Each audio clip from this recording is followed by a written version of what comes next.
Hey, we on. What's happening? Welcome. I haven't seen y'all in a couple weeks. It's good to see you. Good to be here.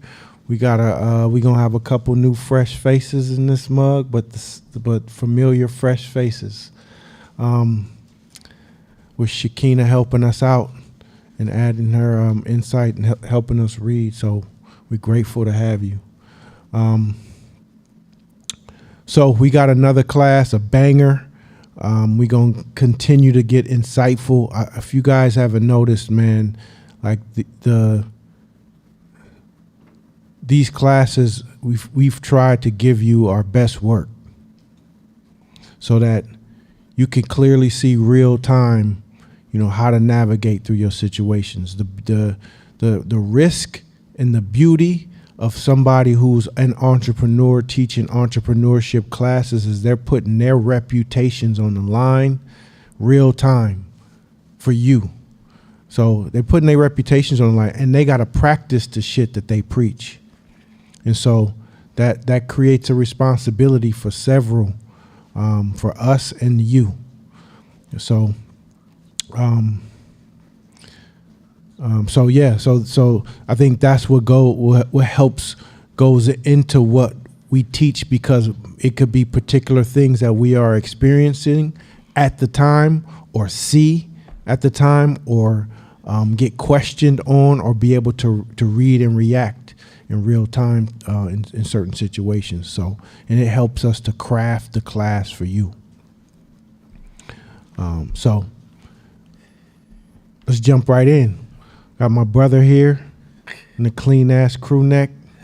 Thanks, man. Let's start. So the title of this class, but let's do this before we start the slide.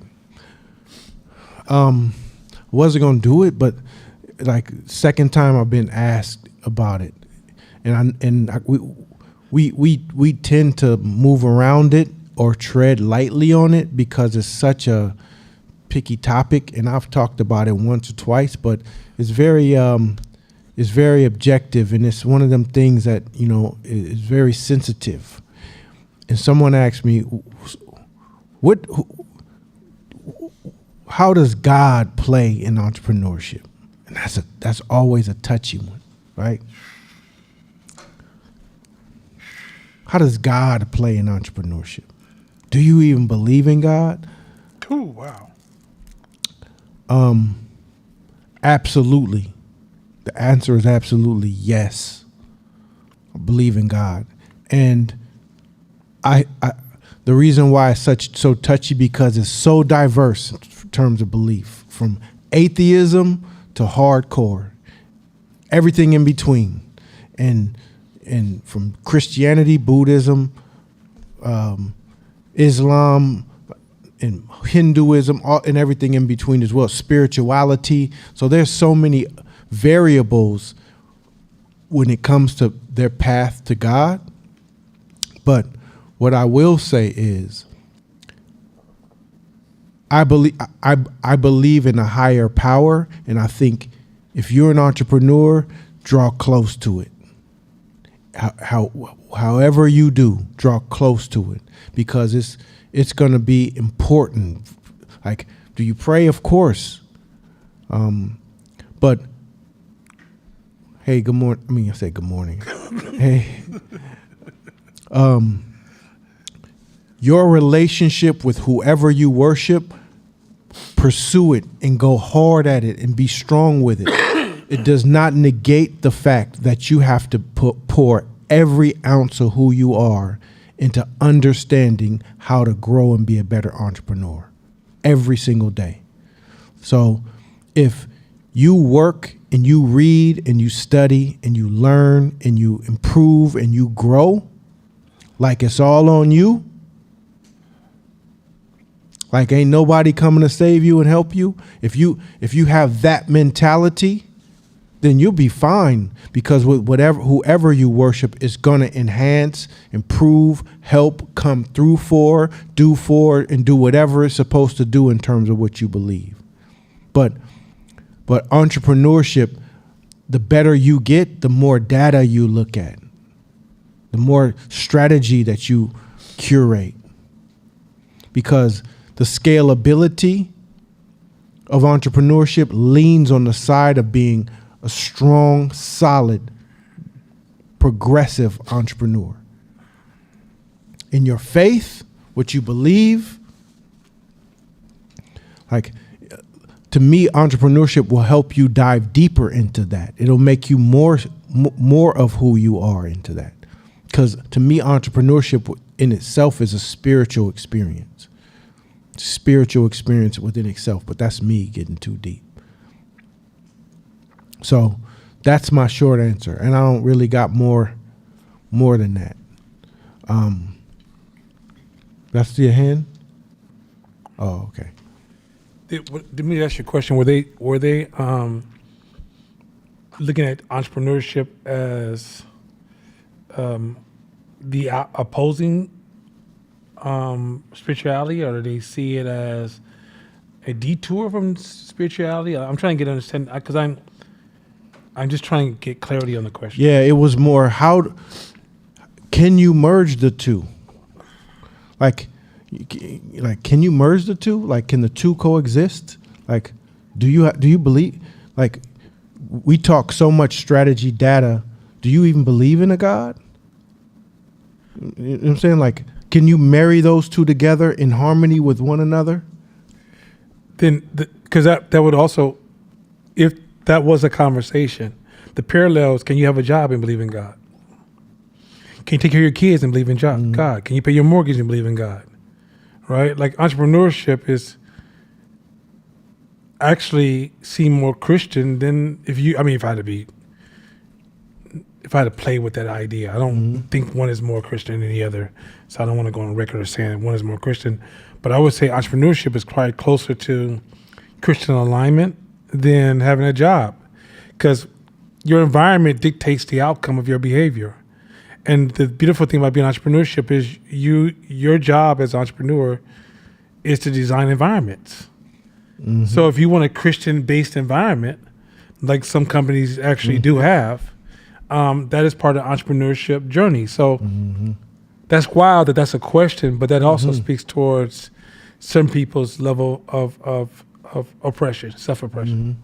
Yeah, and I think where it was tapping to is because there are some hints or some versions of Christianity that hint toward the fact that becoming wealthy and rich and all those things have a smidgen of negativity towards it. Yeah, but I was talking to a brother from India today. Same brother. We always have these deep. It's like my Oakland version of Sadhguru. And we were having a conversation. I was saying, becoming wealthy for self-exalting yourself, like exalting yourself to greatness. I think there's a lot of flaws in that. I think you can, if you want to call it sin, whatever you want to call it. But to become wealthy to give and impact is two different forms of wealth.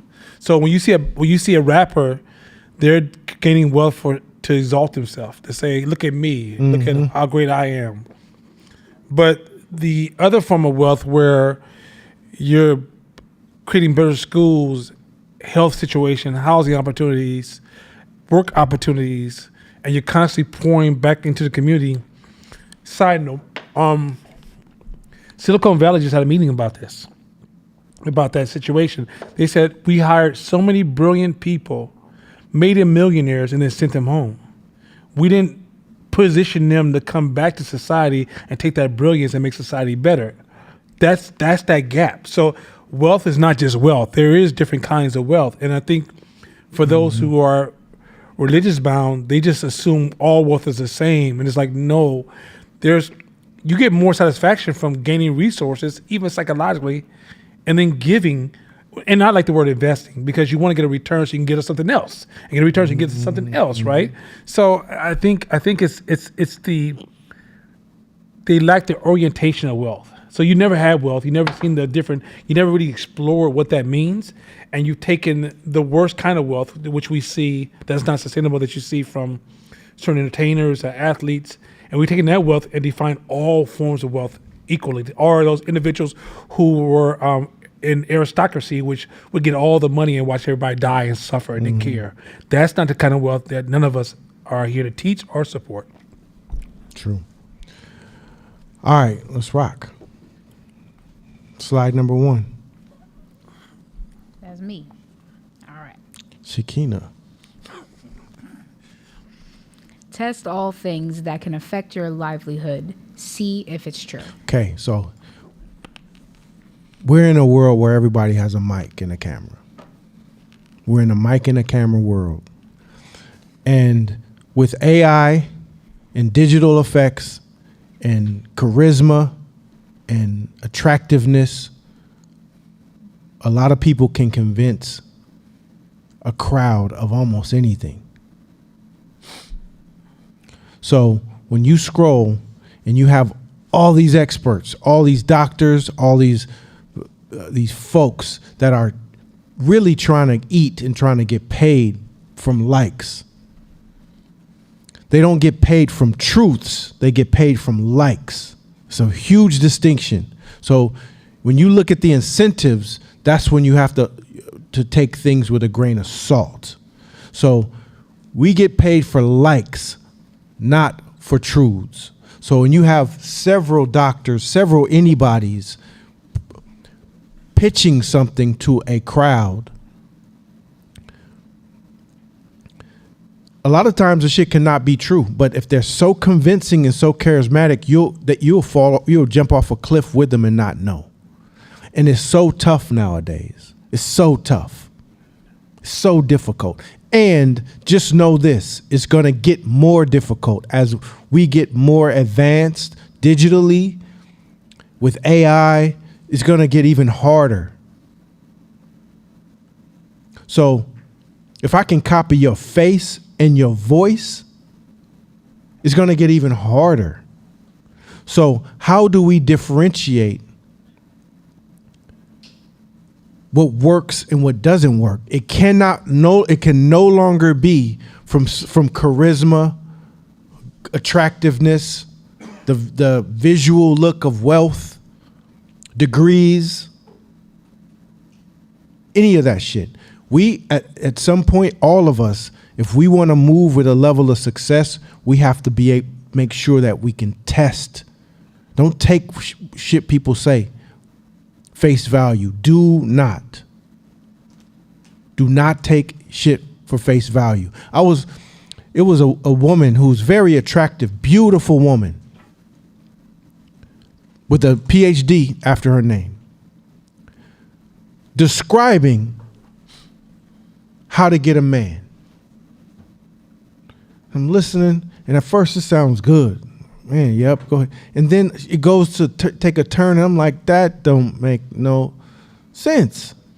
So I go look, do some research. She's single. Been single her whole life. How the hell are you going to, and you talking 21,000 likes, 6,000 comments. So you just led 21,000 people astray. And no one checked to see if she had somebody, if she had a husband. But you're talking about the deal breakers and red flags and what don't work and what you cannot stand for you to get one. And it sounds crazy, but guess what? We do this shit all the time. All kind of subjects. So the point is, like, we have to take another step back. As technology gets more advanced, we have to take another step back. Internet ain't real. Social media ain't real. And you got to know that. It ain't real. I know it looks real. It feels real. And the anchoring and priming that happens over the internet and social media, it sends the same signals and tingles through your soul like it's real, but you have to say, this ain't real. If not, you'll get caught down these rabbit holes of beliefs and be walking around speaking your facts and truth, and that shit will be the farthest from the truth. So you have to, doesn't mean you argumentative all the time. Doesn't mean you combative when somebody's talking to you. It just means you have an inbox now. If you didn't already have an inbox, you have one now. And so instead of allowing things to go straight into your brain, down into your beliefs, it sits in the inbox. Oh, that sounds interesting. Cool. Put that in my inbox. When I get the time, I'm going to go do some diligence on this. And let me look at opposing views, all sides to see. Well, he's a doctor. Yeah, well, I can find a doctor that disagrees with him. Well, he made $10 million. Well, how'd he make it? Where'd it come from? Where is he at in this hype cycle? That doesn't mean much. Doesn't mean much. So, any philosophies, any ideas, even us. There's maybe Pastor Chris could tell us if he's on, but even Christianity, there's a scripture in the Bible that says, test this out to make sure that what I'm saying is true. Don't take the word for it, test it. So if the Bible says that, then test out like anything that's a word, anything that's a command for you to do, that's life altering, that could potentially affect your livelihood. And when I say livelihood, it's not just financial, it's your physical health, mental health, spiritual, all your health. I've been doing a particular diet. I'm on the 93rd, 4th day. I don't really speak on it because I'm not an expert yet. I'm going to be doing, like we spoke on lightly today, but I'm not no expert. I don't want to lead anybody down no wrong paths because of 90 days. But you got to understand, the world isn't as responsible in that manner. So, as a business person, as an entrepreneur, test. Have an inbox. If something sounds interesting, even if it sounds good, even if it sounds amazing, do not let it go through into your beliefs. Put it in your inbox and test all sides. Test it. Stress test it. Does that make sense? This will save you. Like my side could be over.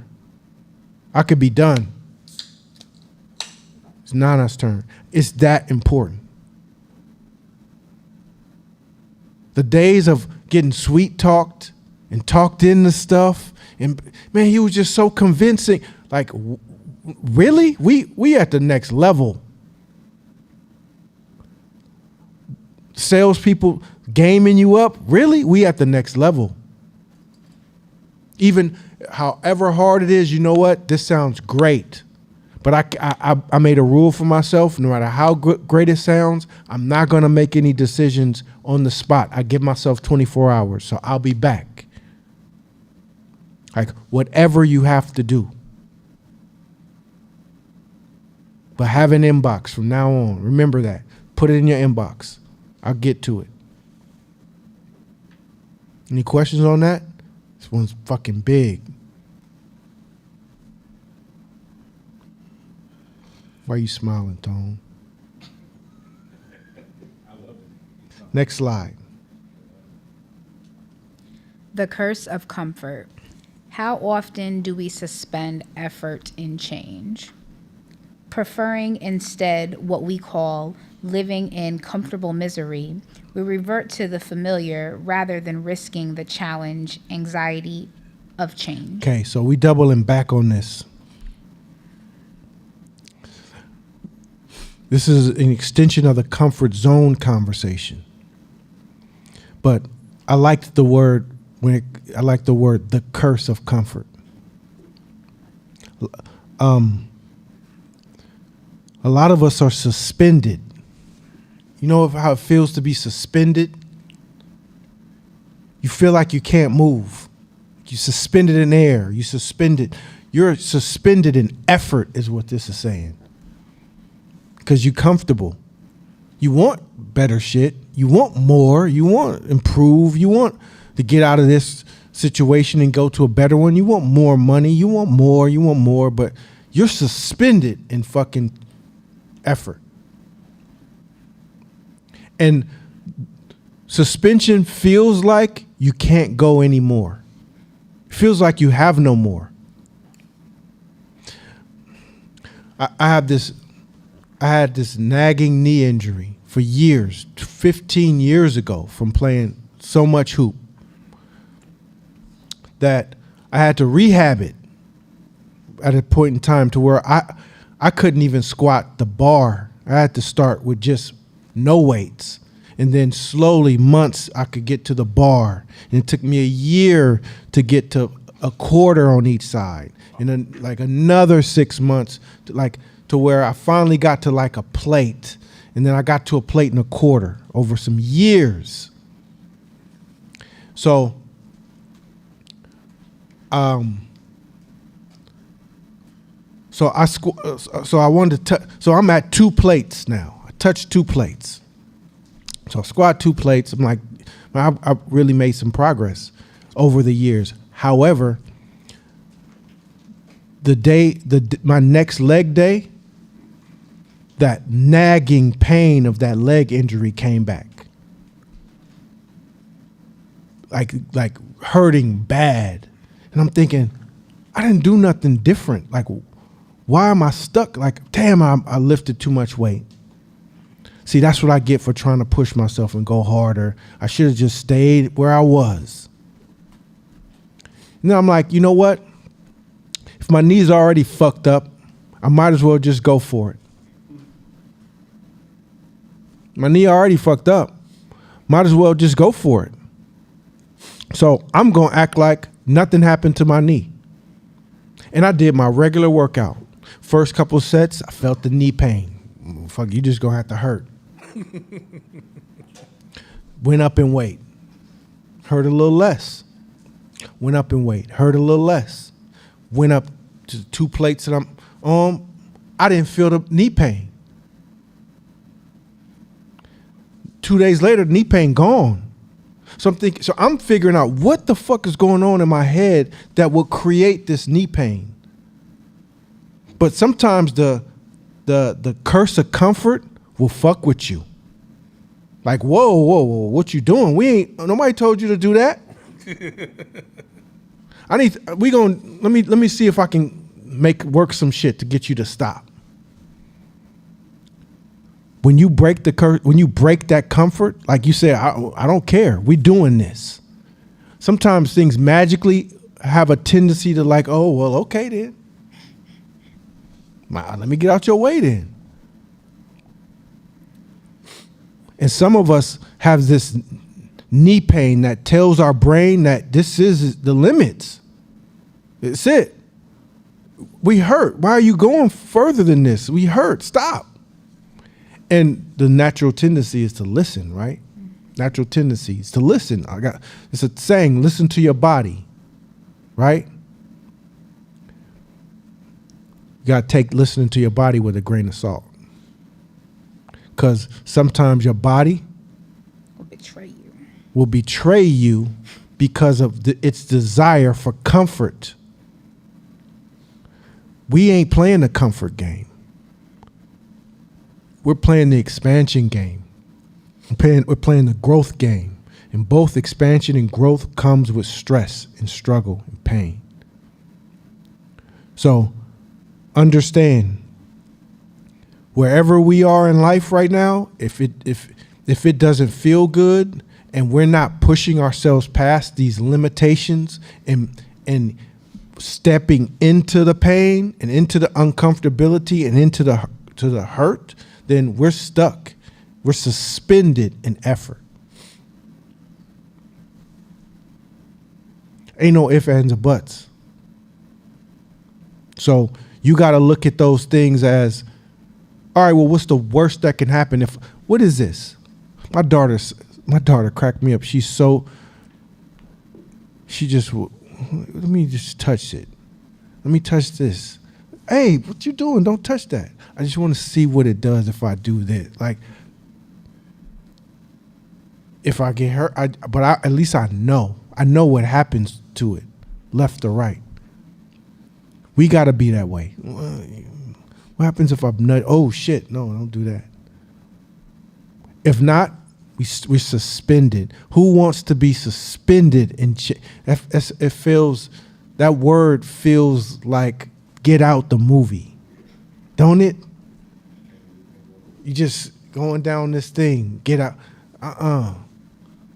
You don't suspend me. Like I'm gonna grab something. We're gonna try something, even if it's painful. Next slide. Can I just, when I was reading that, I just had a moment with Zizi, my goddaughter. We were running the track this last Sunday, and I haven't been able to run because of my knee injury. And so we're walking the first 2 laps, and she gives me her little old lady vibe. She's like, "Oh, God, mommy, my foot hurts." And I was like, "Yeah, Zizi, my knee hurts, but progress makes progression, so we're going to push through this." And by the 7th lap, we were both running. And this is the first time I ran in 3 months because I couldn't. And the first 6 laps hurt like hell. And I wanted to quit. But when she started complaining about her foot hurt, I couldn't cop out because my knee hurt. So we just leaned into that pressure and like was doing full on sprints by the end of it. So it was just, when I read that, I was like, wow, there's like no truer story than leaning into the pain. Because most times your brain is creating that signal because of fear. Straight up. So straight up. It's an illusion. How do you tell yourself that the pain you feel is not real? How do you tell yourself that?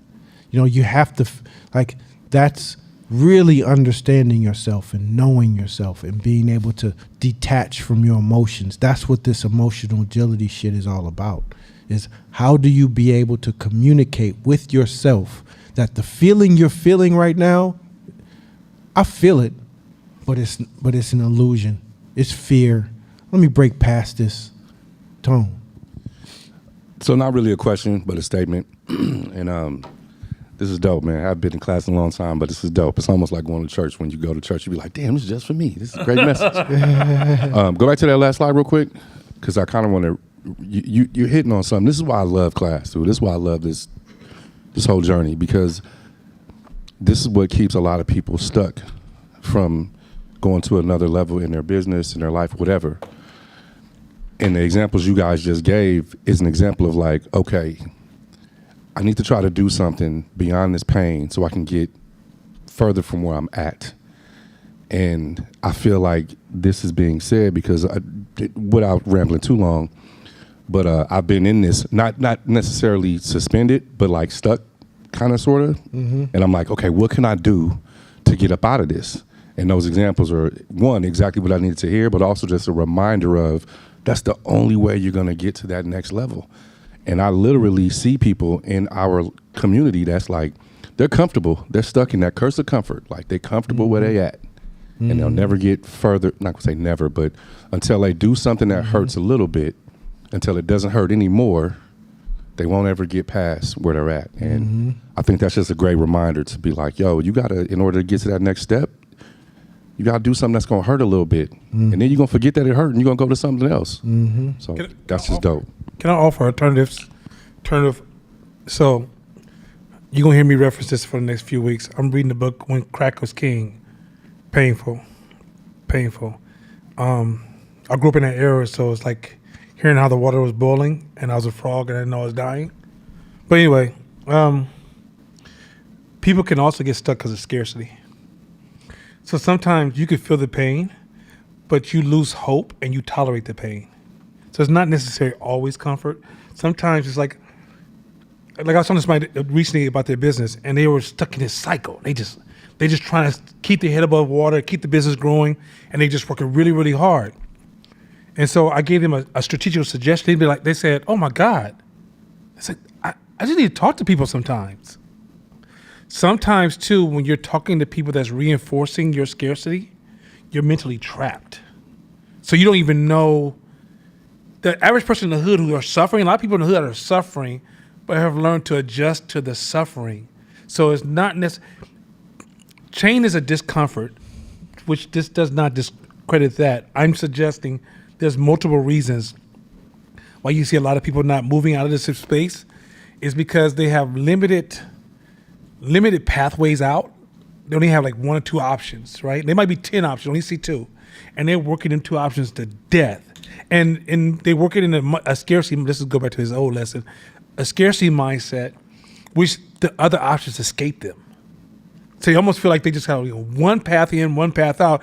They don't know optionality is even a thing. So, and this happens to any of us. If we get too busy, we can get trapped in a scarcity trap. And if you don't have somebody that's outside your circle, outside your company, say, hey, you got 10 more options over here. Then your brain literally goes, I'll be damned. And so it's one of those things that just listening to the history of our people, dude, a lot of times it's not, they're just comfortable. They're giving up hope. And so once they give up hope, they let them find comfort in their discomfort. Have you ever talked to a person and they was going through some shit and you said, well, have you thought about this? And they said, well, I don't do that. I don't do that. I don't eat that. I don't like vegetables. Oh, yeah. I don't drink water. I hate water. Yeah, but you're going to die, bro. I don't fuck with water. But you got to, you know what I'm saying? Like, we as a people have to step into what doesn't feel good.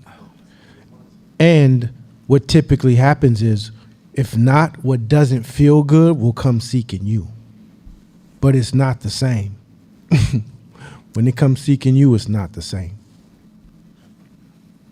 A couple months ago, when I was going through my first stages of like withdrawal and like serious urges from my addiction, I was with my therapist and I did a DMT experience.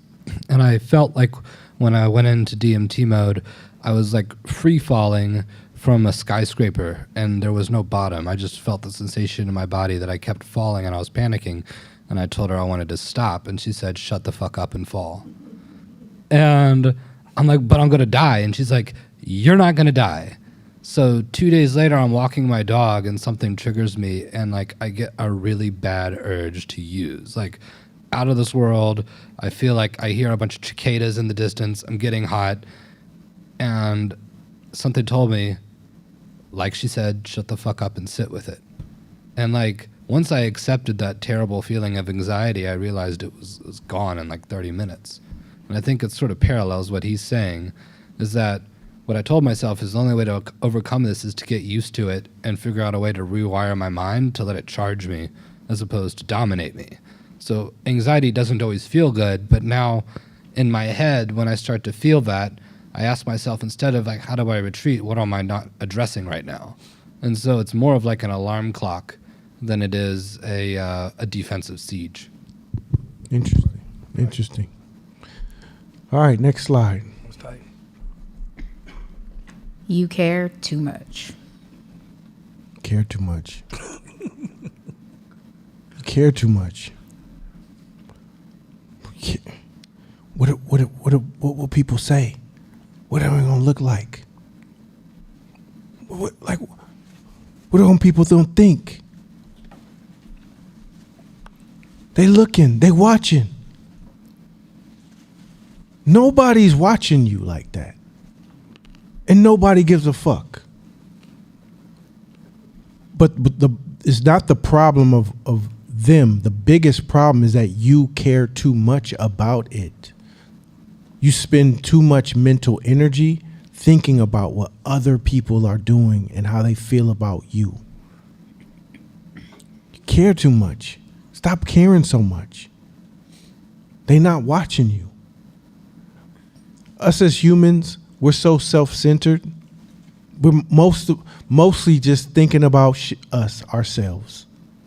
And if we happen to think about you, we're trying to apply what you're doing to ourselves. Or we're trying to compete with what you're doing to make us better. It still will come back to the self-centered old person. It really got very little to do with you. So if that is the case, why are you caring so much? about perfection and getting it right the first time, or looking smooth and always being looking a certain way. Ain't nobody really paying attention like that. Now, you can have impact, but people are so fickle. There's a saying in hoop. The same crowd that could be cheering you today can be booing you tomorrow. So if you hold those truths in mind, you're not tripping off what the crowd doing. That's right. You getting better. So if the crowd's booing and throwing shit at you, well, so what? If they cheering and calling you queen or king, so what? Because you care, but if you care, you want the crowd to love you. You want people. I just want them all to love me. Come on, what's gonna happen is that you're gonna run yourself through a spiral of depression, and you're gonna get caught in the curse of comfort. Because anything outside of what you think perfection is, you're gonna be afraid to do. There's a book about perfection mindset and growth mindset, right? Old book. And one of the dope parts about that book is the experiment they did on little kids. And small kids, some of them naturally have those two different mindset: growth mindset, perfection mindset. And some of it comes from their upbringing, home. If parents are always perfection, then it tends to start tapping away at their psychology. So they did some experiments with these kids. Let them all into a room. And in the room, it had different puzzles. And some puzzles were super easy and basic, and some puzzles were complicated. Lots of pieces. And they noticed the perfection mindset kids ran to the easy puzzles. They ran to stuff they knew they could do. Because once I get it completed, look, I did it. Look, it's perfect. Look how good I am. And then the second segment of kids were growth mindset kids. They wanted the challenge. Oh shit, 100 pieces, let's go over here. 1,000 pieces, let's go over here.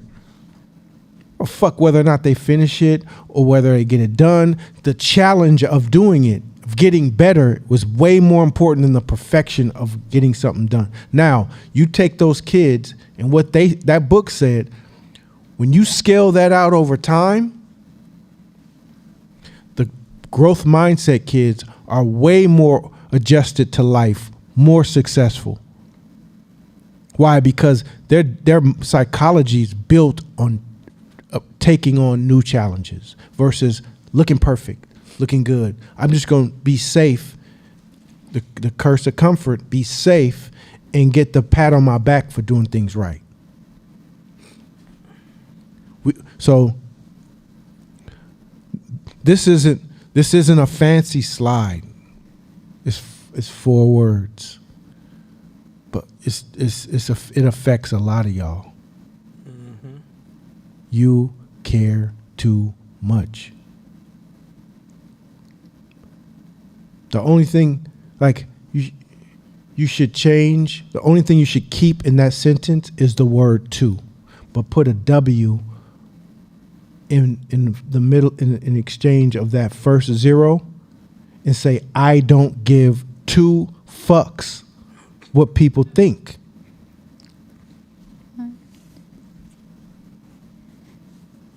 That's it. Because again, human beings, fickle. And very few care like that. So your goal is to get better. And however you look in that process, so what? So what?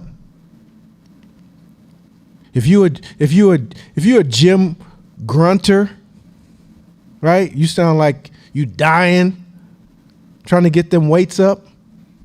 Who cares? You getting stronger.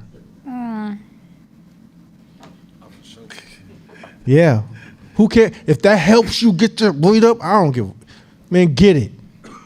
Can I bring an opposing thought? No. Go ahead. No, I say that because, like, I'm a trainer.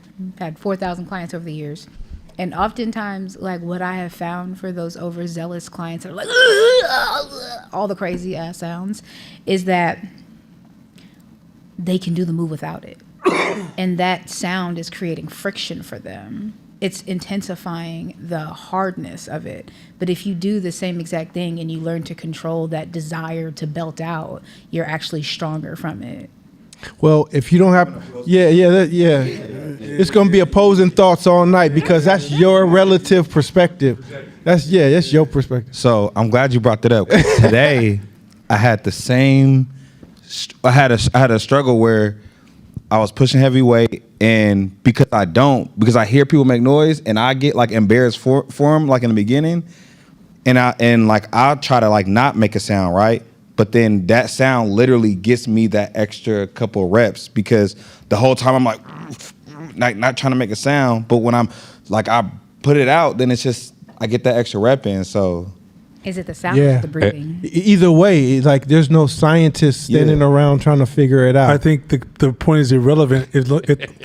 That's a perfectionist argument because if the person shows up if the person works out for the rest of their life and they grunt, I can get over the person who has perfect form and doesn't train more than 6 months. Yeah. So at the end of the day, it's like I think we're measuring the wrong thing in that conversation. Yeah. Get it. Like that's a perfect point. That's a perfect point. Like etiquette for who? Etiquette for who? Who made these rules? Somebody that didn't like running. Now, when they had Iron Island Gym in Alameda, that shit was the original gyms. The original Iron Island Gym where all this number of Come on. powder everywhere because the cast was powerlifting and they were winning powerlifting contests. It was noise, baby. Yeah. It was noise. The new cast they were lifting weight I never even tried to attempt to lift. Yeah. So again, in your day-to-day life, how you navigate, how you teach your children, please do not teach your children. Let's go to the next slide. This is what happens. The unhappiest people in the world are those who care the most about what other people think. You know what paranoid schizophrenia is? Who knows what it is? What is it? Isn't it when you have all these conspiracy theories About what? people coming after you and trying to get you?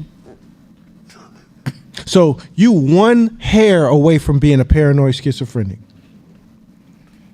That is a diagnosable disorder that you have to go sit in the house in the building for.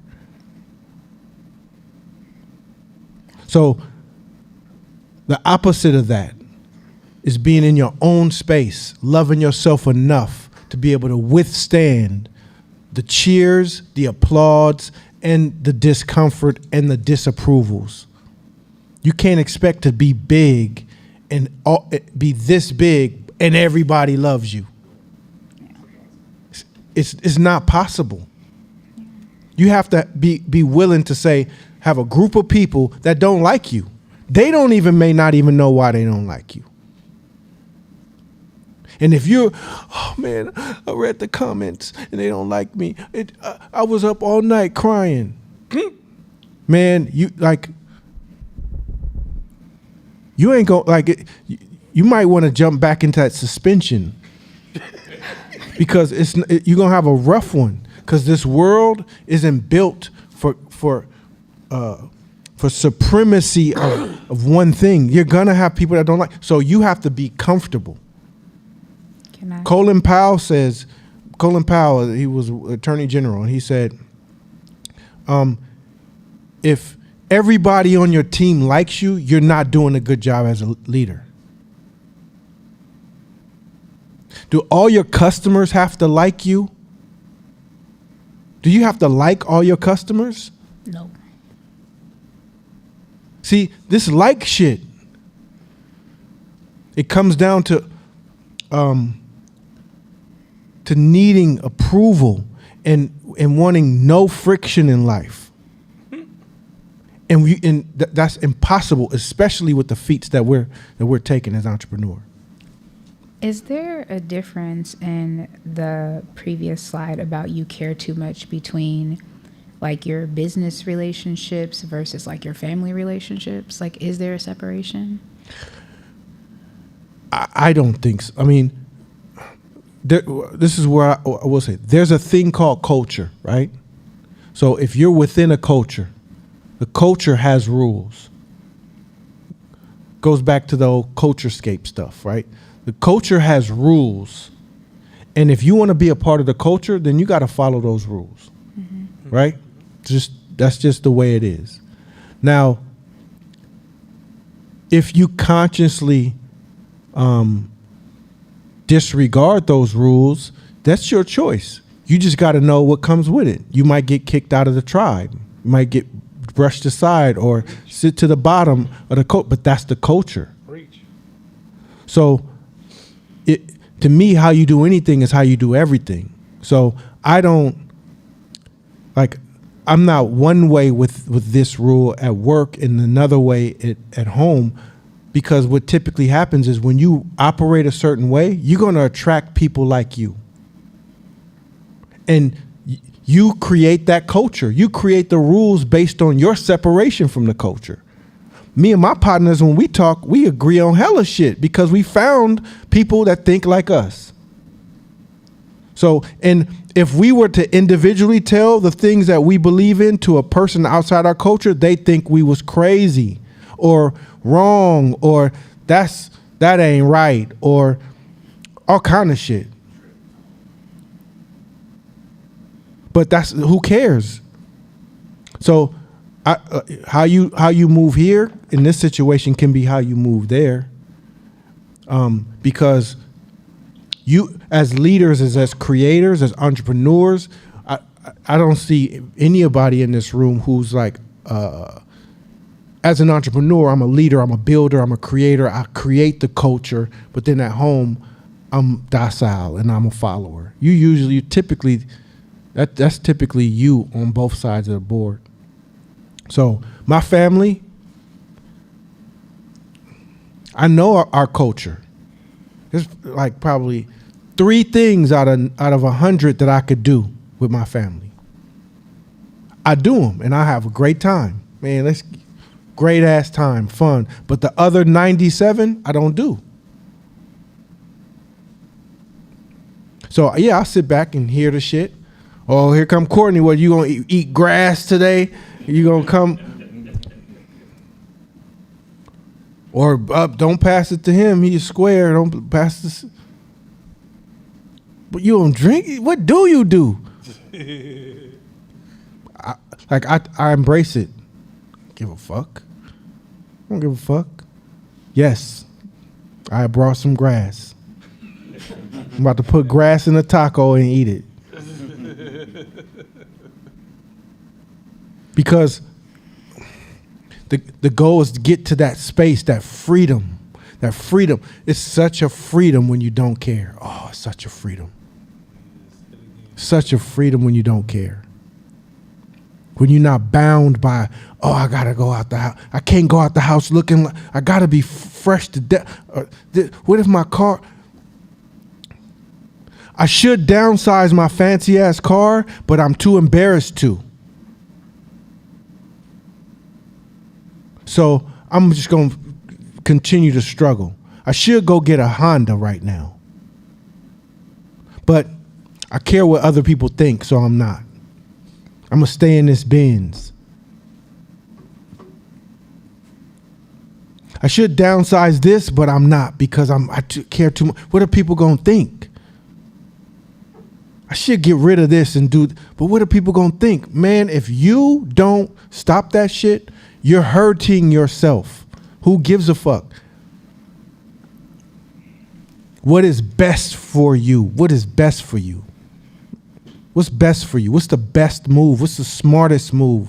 What's the most intelligent, strategic decision you can make that you thought about 5 different ways and you landed on this is the best move to make? I don't give a fuck what people think.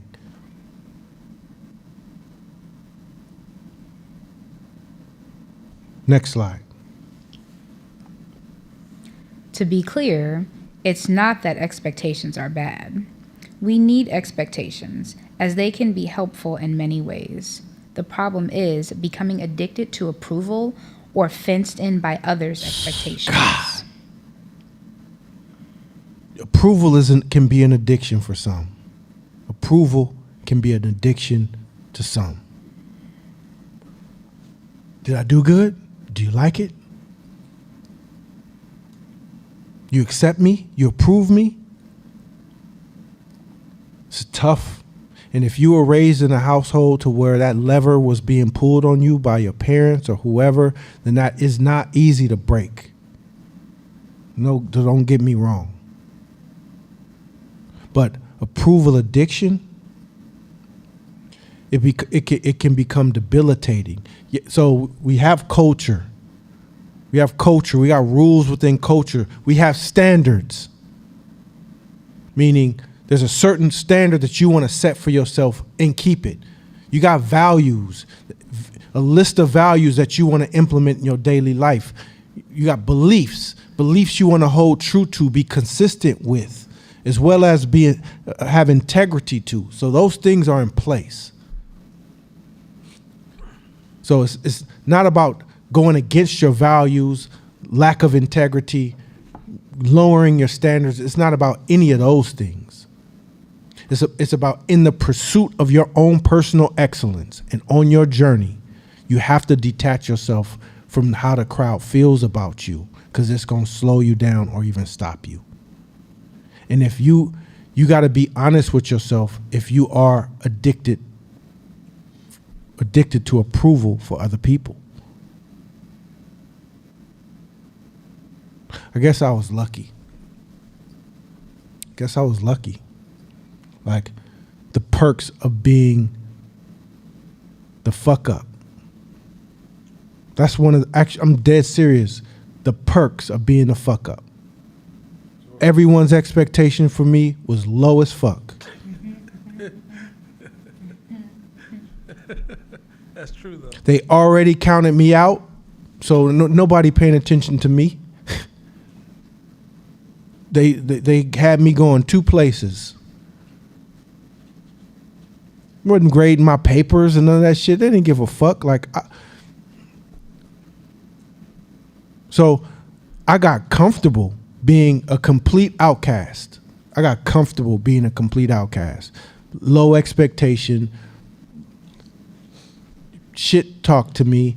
You ain't gonna be shit. It got comfortable for me. So it created sort of a freedom for me.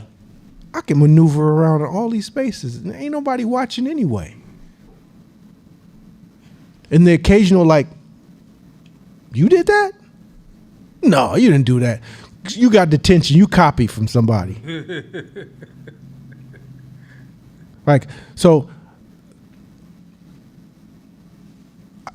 I got to watch people around me get the A and be like, man, fuck them. And my mom pulled me up, why can't you be more like? My mom would always use me as the example. Come here, why can't you be more like him? To my face, in front of me. All the time. So I knew that I didn't realize that would help me later in life. Because when it's time to shift, make a move, break something, dump something, smash something, throw something away, it feels easier. So if you get comfortable with having a conversation with yourself to see if that is a thing, are you addicted to approval by others? Are you? And you gotta work on it and shake it. Next slide.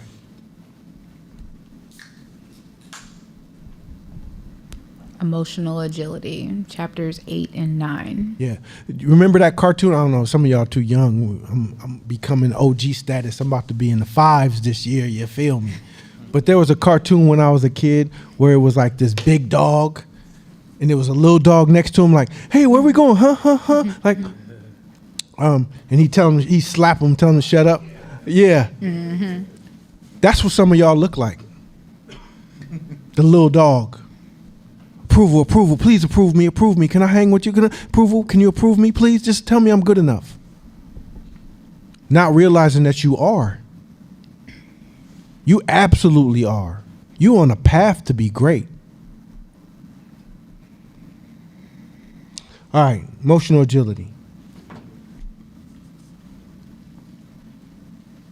Emotional agility is the absence of pretense and performance. It gives you actions greater power because they emanate from your core values and core strengths, something solid and genuine and real. Okay, stop. So, oh man, there's a few words in here that just good words. One, the absence of pretense. The absence of pretense. Does anybody know what that is? The absence of pretense? No? I'll take a shot. I'm not sure, but is it like Somebody look it up.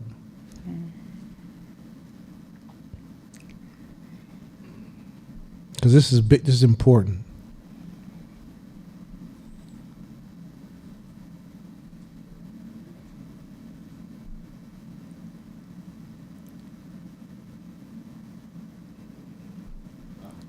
awesome. The phrase "the absence of pretense" refers to a state or quality of being genuine, sincere, and straightforward without any attempt to impress others or to present oneself falsely. I don't do that. So it in the book says emotional agility is the absence of pretense. So you're saying you cannot have emotional agility without being genuine, being real to others and yourself, without faking and fronting. You have to show up. You have to show up with genuinely. You're not performing all the time. Like, especially internally. You're not performing. Like, you're having real feelings and real conversations with yourself. And you're not putting up this fake front. Because then you won't be able to really understand the quality of what you're feeling, to make adjustments or to be agile. You see what I'm saying? Now, it doesn't mean that if you're feeling like shit and everybody's like, hey, how you doing, man? And I feel like shit. You telling the whole world you feel like shit. No. It's saying internally, you know exactly where you are, how you feel, where you want to go, what you're doing. You're honest with yourself. You're genuine with yourself. That's not just to us, though. That's also to others, right? Others. So it means, can somebody be around you and walk away and be like, man, that's a good dude. I feel like that's a cool ass dude. Like, I felt genuine. That person seemed genuine in our conversation. Like, I felt real empathy. I felt understood. That's emotional agility. I felt understood. I felt listened to. Versus, no. Some people are like, I'm better than you. I'm better than, that's what they're saying. I'm better than you. I'm better than you. I'm better than you. Nope, I did that better. Have you ever said, man, shit, I'm under the weather. Well, I was under the weather. I was worse under the weather than you. Man, I'm from the hood. I'm from a worse hood than you. Like, damn, does everything? You can't even hear me out? Everything is I gotta one up you. It takes away from the genuineness of, like, let me hear you. So emotional agility allows you to really stop and listen and say, either I can't understand how you feel, or I understand. Let's get to a solution, or let's exchange experiences to help each other get better. But it's a genuineness. Can't fake that. Maybe some can. I can't say. The next piece of it says it gives actions greater power because they emanate from your core values. and core strength. Something solid, genuine, and real. So what this is saying is once you hit the level where you have emotional agility, it brings you back down to earth. Almost feels like Jesus. Like Jesus was approachable. You have all these things that's said about him, but yet when you read about him in the book, it's like people was touching him, having real conversations, didn't even know who he was till it was over or the conversation was done. Let's keep reading. We reach that level of real, that level of emotional agility, not through magic, but through a series of tiny steps and everyday moments over the course of a lifetime. Man. When was the last time you ever apologized for some shit? Hey, acknowledge the mistake. You know, like, that's the level of real. You can see the full spectrum. This ain't magic. This tiny tweaks every day. And in the tiny tweaks every day, sometimes you're gonna look raggedy. But if you don't care what people think about you, you don't care you look raggedy. You know it's part of the process. It's part of the process. So yeah, this is the way it's supposed to look. If you're trying to transition from being a flexor to a saver, there's going to be a period where you look raggedy. You look poor, you look broke, you look this, and now what people going to say? You fell off? If you're in a transition of trying to get better health-wise, there's going to be a period where you look raggedy. In your business, it's going to be periods where you look raggedy, you look whatever. The emotional agility is saying, yeah, this is what's supposed to happen. Yep, it's what's supposed to happen, and I'm here for it, and I'm here to learn at every one of these steps.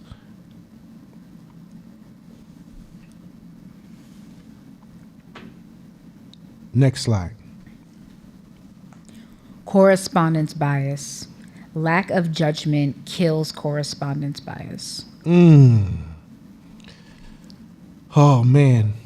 So, correspondence bias. Now,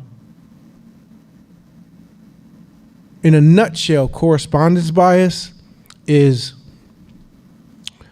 when you create a story in your head about a scenario that you don't have all the facts for, but then you go one step further and you make decisions based on that fake story that you just created, that you believe. Because you made an assumption, or you rushed to judgment on a particular situation. That's correspondence bias.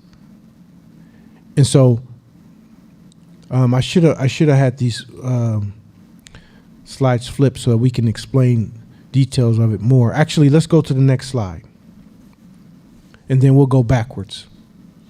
What fuels correspondent bias?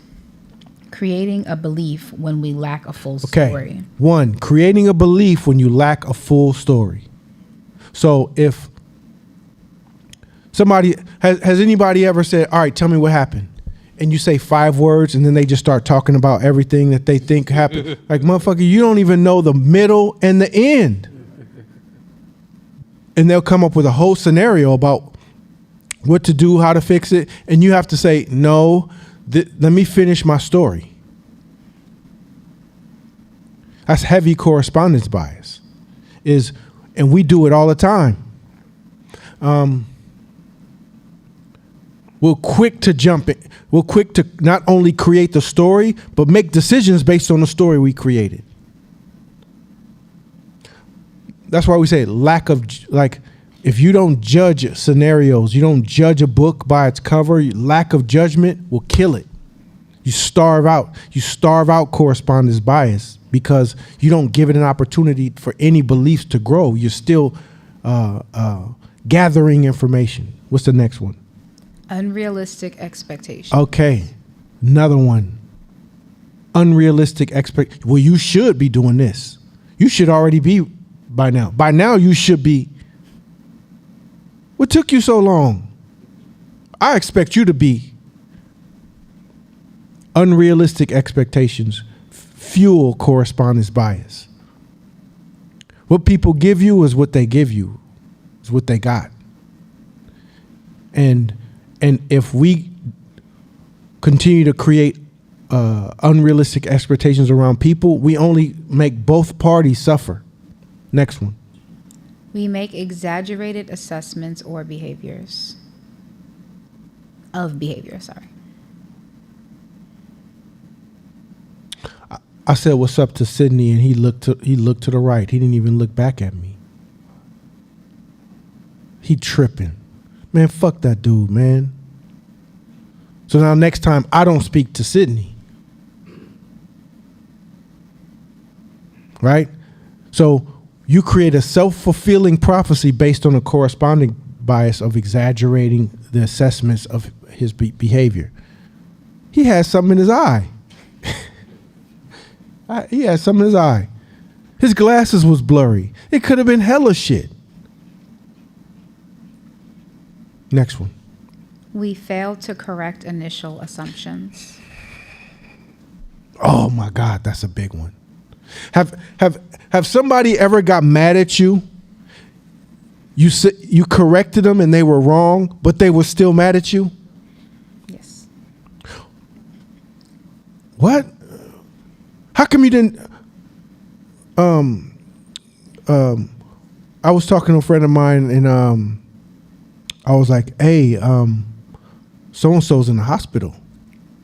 In the hospital? How come you didn't tell me he was in the hospital? I'm telling you now, he's in the hospital. Well, you should have told me as soon as you found out. Well, you could have found out too. Like sometimes ego can be so big that a person can even be wrong and still ride on that story. Correspondence bias. Oh shit, my bad. I'm tripping. I was wrong. Correspondence bias, I'm not correcting that. We gonna ride this till the wheels fall off. Crazy ego. And so the book goes into some heavy detail about why and how this is a dangerous philosophy. These are dangerous behaviors. Now, if we go back to the last slide, we talk about lack of judgment. You want a quick way to kill. Like if correspondence bias was a parasite, what's the quickest way to kill it? Lack of judgment. It feeds on judgment. It feeds on judgment. If you think of it like a parasite, it feeds on judgment. You stop judging, I don't know. I don't have any facts. I got to get the facts. I can't judge. I don't know. Then it has nothing to feed on, and now it dissipates from itself. It kills itself off. That's business 101. That's life 101. How come you didn't? I text you and you didn't text me back, Fern. How come you didn't text me back? You must have been out catting off. What? My phone was dead. That's what they all say. Like, for real. That's, you surprised how much that happens. Like, lack of judgment says, I'm going to give you the benefit of the doubt. I don't have the facts. And until I get the facts, then I'm not going to rush to any judgment. The example it gave was an example that I experienced, similar than what I experienced, where I'm on 580 and a car come up so close to me while I'm driving 75, 80 miles an hour that it almost hit me. This is years back, 8, 9 years ago. It speeds out around me and whisks past me. So you know what I do back in my hyper aggressive competitive days? I fucking follow it. Weaving through traffic. It gets off at Kaiser. My bad. My bad. You know what correspondents say? I don't give a fuck you going to Kaiser. You could have drove better. It's correspondence bias. But understanding, you got to stop judging. Because emotional agility doesn't work without it. Next one. Think independently with as much data as possible. One piece of data can shift the whole story. Yeah, so this is kind of double tapping, but I wanted to keep it because it's important. One piece of data can shift the whole story. So it goes back to all the original slides about you caring too much and correspondence bias. Because if you think independently, then you can allow for as much gathering of data as you can to come up to a conclusion. But here's a deal. One piece of data can shift the whole story. If I say, a man hit a woman. A man hit a woman. What you guys got to say about that? He get his ass beat. Say it again. Say it in the mic. Man, ain't supposed to hit no woman. Ain't supposed to hit no girl. That's some bullshit. Ain't supposed to hit put no hands on her. Because You say he need to get his ass beat? I don't and come from a generation where men hit women. So if that happened in my generation, they was getting knocked out. Yep. Okay, so what if I said, because that woman was beating up his daughter, his 8-year-old daughter, beating her to a pulp?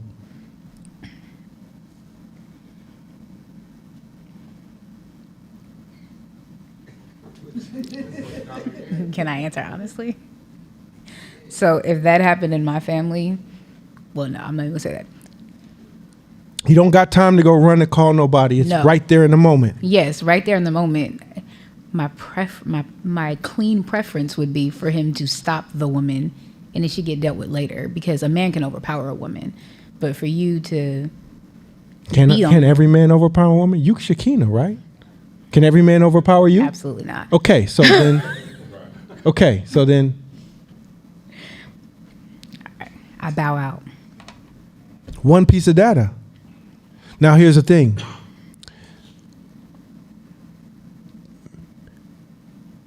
Because the little girl was trying to hurt that woman's dog.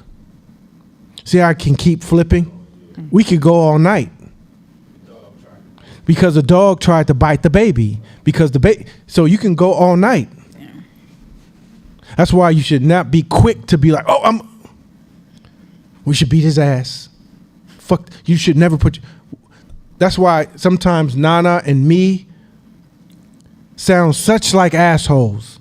When you tell somebody a story that should be so one-sided, and we say, well, what happened? Give me the full story. What? What you mean give you the full story? A man put his hands on a woman. And we sound like assholes when we say, well, what happened? What was the full story? Give me it all. Well, you shouldn't be no full story, because that's all you should know. You should know. No. Because when you get as much data as possible, it can shift it. So that's all we're trying to do, is gather all the data. And when you become, I noticed when my behavior started, when I start going there, people start looking at me sideways. What? Why would you ask more questions after that? That should be all you should need to know. It makes me think about like when you ride along with Nana and he'll say something that seems super obscure and then like I'll cat back like, "Hey, you going to hell?" Because he be saying some crazy stuff, right? But then he'd be like, "Man, why don't y'all ever ask me questions about what I'm saying? It's a deeper thought behind this." Telling you, one piece of data. The cop shot the dude. That's all we need to know. Then we riding. I know. I'm gonna get in trouble for this. But the cop shot the dude. Now, if I squeak out and be like, "What was the whole story?" I'm going to hell. I'm getting mobbed on. I just want to know what happened. I just want to know the full spectrum of the story to know what I'm actually writing for. You feel me? But as black folks, and a lot of times when we hear that thing, we don't want to hear no more. Because we're not thinking independently. We're thinking, it's group think. And we're about to go on that slide next. It becomes almost a sin to gather all the information. A man hit a woman. Can you tell me the whole story? I just want to know what happened, like all of it, beginning to end. What? All right, well then I'm gonna go call the homies in. We gonna pop him then.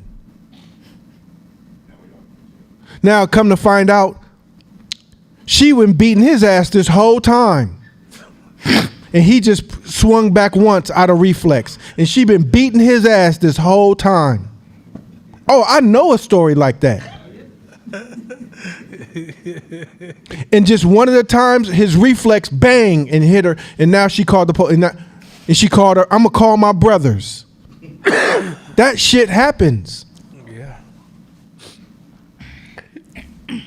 So it's going to make you look like an asshole. Yes. When you ask in those tense moments for the full story, it's going to make you look. But you have to be an independent thinker and not care. If you want me to involve myself? You want me to get in on it? I'll get in on it. I need data. All of it. What happened? I need... Next slide. Last slide. Group hook or group think? Come on. This is what happens. As a group, we'll get hooked on the one-liner of that story. And we good at getting hooked. This happened to a black person. Asian hate. Okay, cool. I'm down for that shit. But was it?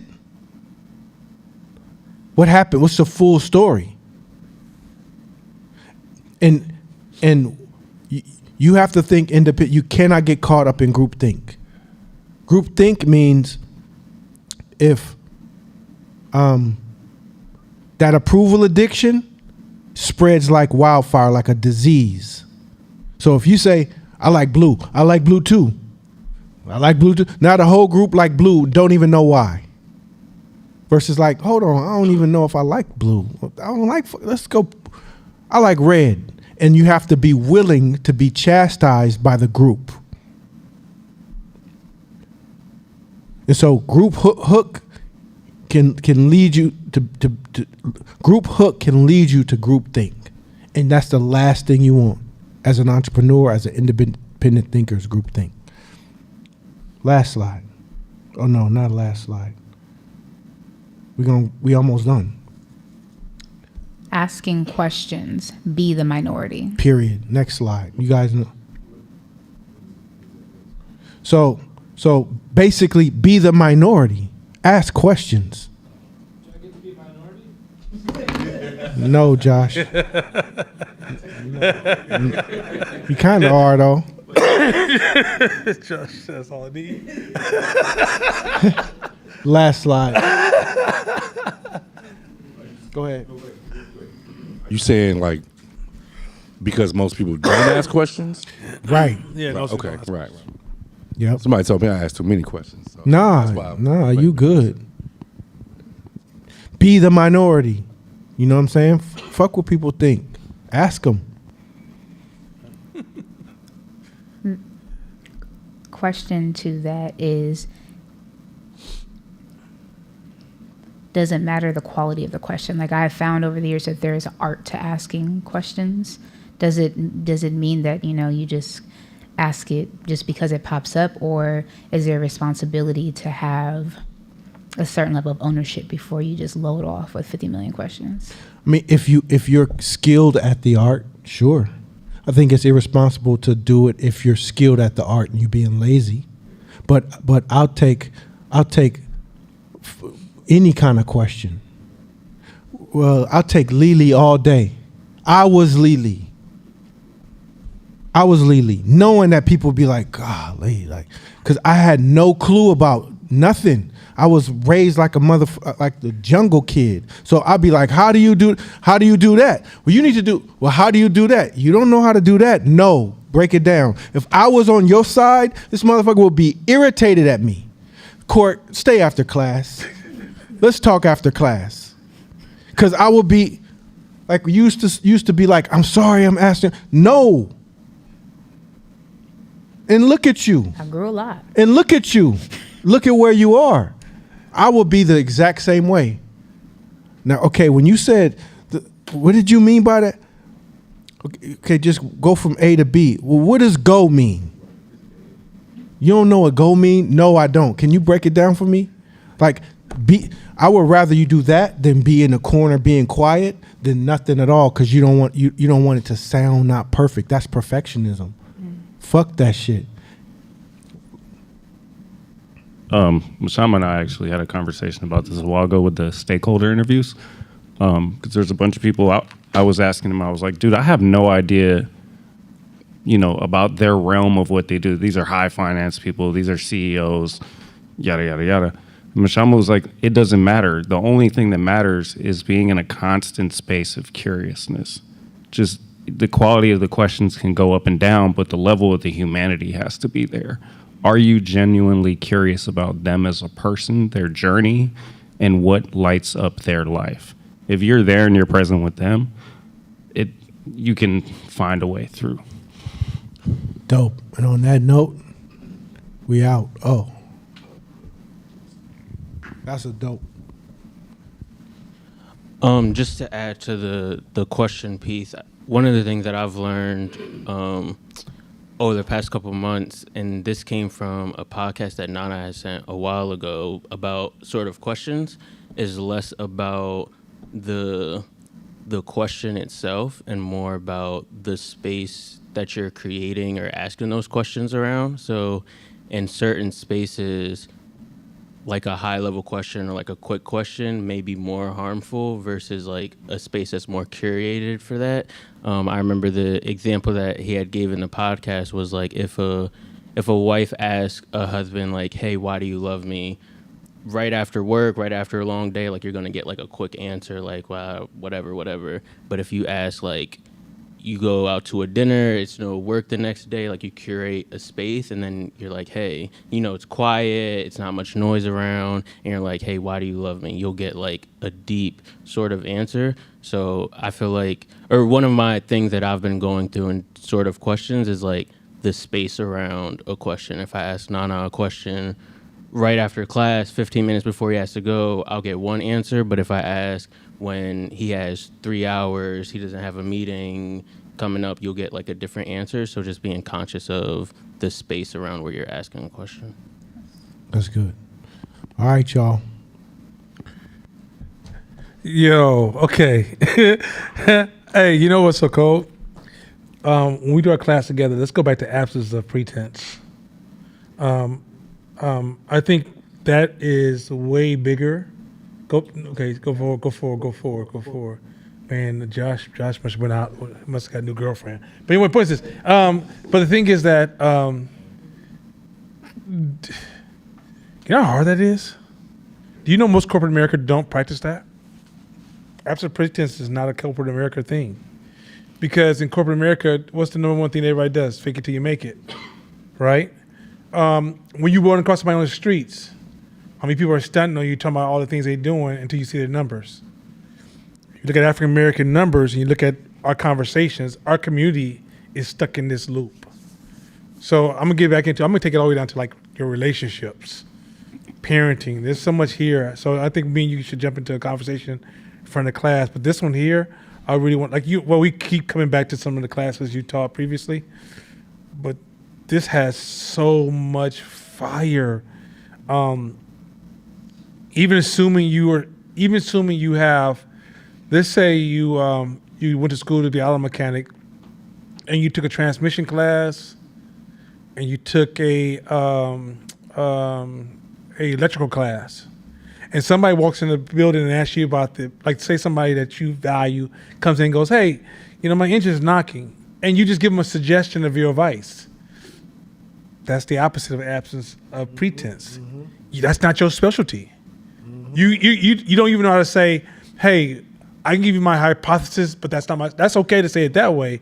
But what we would do is we remove that whole, I'll give you my hypothesis and excuse the moment, go straight to giving our professional, insightful answer, and realize that we're actually fooling ourselves to have more value and knowledge than we actually have. So then it makes us even lazier when it comes time to do our work, our research, our learning, our development. You even have people who think they're doing great in life. Now, I can't tell you, I ran across countless people who dress really, really well, drive nice cars, talk on the opposite side of absence of pretense, tell you all the things they're doing, how amazing they are, and then when they pull me to the side later on, like, yeah, man, I ain't got no money in the bank. I don't know how this is a conversation, but it requires motion. The whole thing about emotional agility is that as the absence of pretense is when you meet a great entrepreneur. So when you meet, for example, we know a salesperson between the two of us that grew with us, right? Mm-hmm. He's the opposite of this. Mm-hmm. So, and when you told him, matter of fact, when he came to talk to me, of course said, don't go talk to Nana because he gonna read through all your shit. And he sat down, he was performing and yeah. And he got through, I was like, 1, 2, 3, 4, get the fuck up out of here. And he, wait, what? What the fuck? Because it was, the problem with when you sit on the opposite side of absence of pretense is you start to believe that shit. And then when you're in the presence of strategical thinking people, that, by the way, that's the nice thing. For me, it's going to be all strategy. In order for you to even access strategy and use strategy effectively, you got to be on this side of the fence. You got to have absence of pretense. So when you're sitting down with strategy, you can say, this is really where we are. So Mashama asked me, he said, why do you think we're having a hard time with the market seeing us as a strategical team more than a creative team? And he started to take off on these different angles. I said, let's just keep it simple. We haven't put a lot of marketing into our strategical side.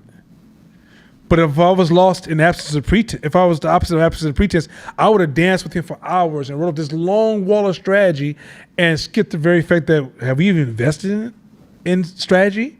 So when we lack absence of pretense, you'll be surprised how you can run on strategical tangents that got nothing to do with where you're going, right? Because you're not being real about where you are on your journey, right? Even when you say, well, they got this, I deserve more. Because you brought into that story you've been telling yourself. Even somebody said in front of me last week and said, no, sometimes I don't feel like I'm good enough. And I said, what do you do to ensure yourself you're good enough? They said, what do you mean? So what's your good enough practice? I don't have one. So you're just going to use the opposite of absence of pretense and just fool yourself that you're valuable without doing anything valuable? I said, here's the solution. If you want to feel more valuable, then do valuable shit. It sounds like I can't begin to tell you how this is way deeper.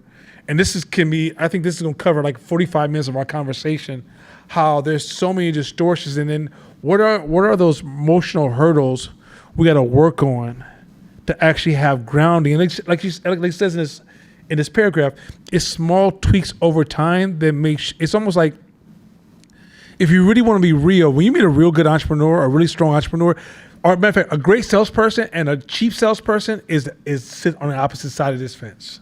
A cheap salesperson talks to you and talks at you, and they almost like, cars, like the cheesy ass car salesperson, right? A great salesperson is talking to you, connecting with you, and is seeing there's alignment and opportunity. But the whole time, it feels like damn, we're just having a conversation and you're giving me options aligned with where I want to go. So you're aligning my incentives with your product, which is cool. Where a salesperson is like, I don't give a shit about your incentives. I care about my monthly numbers or whatever numbers I'm trying to hit by the end of the month.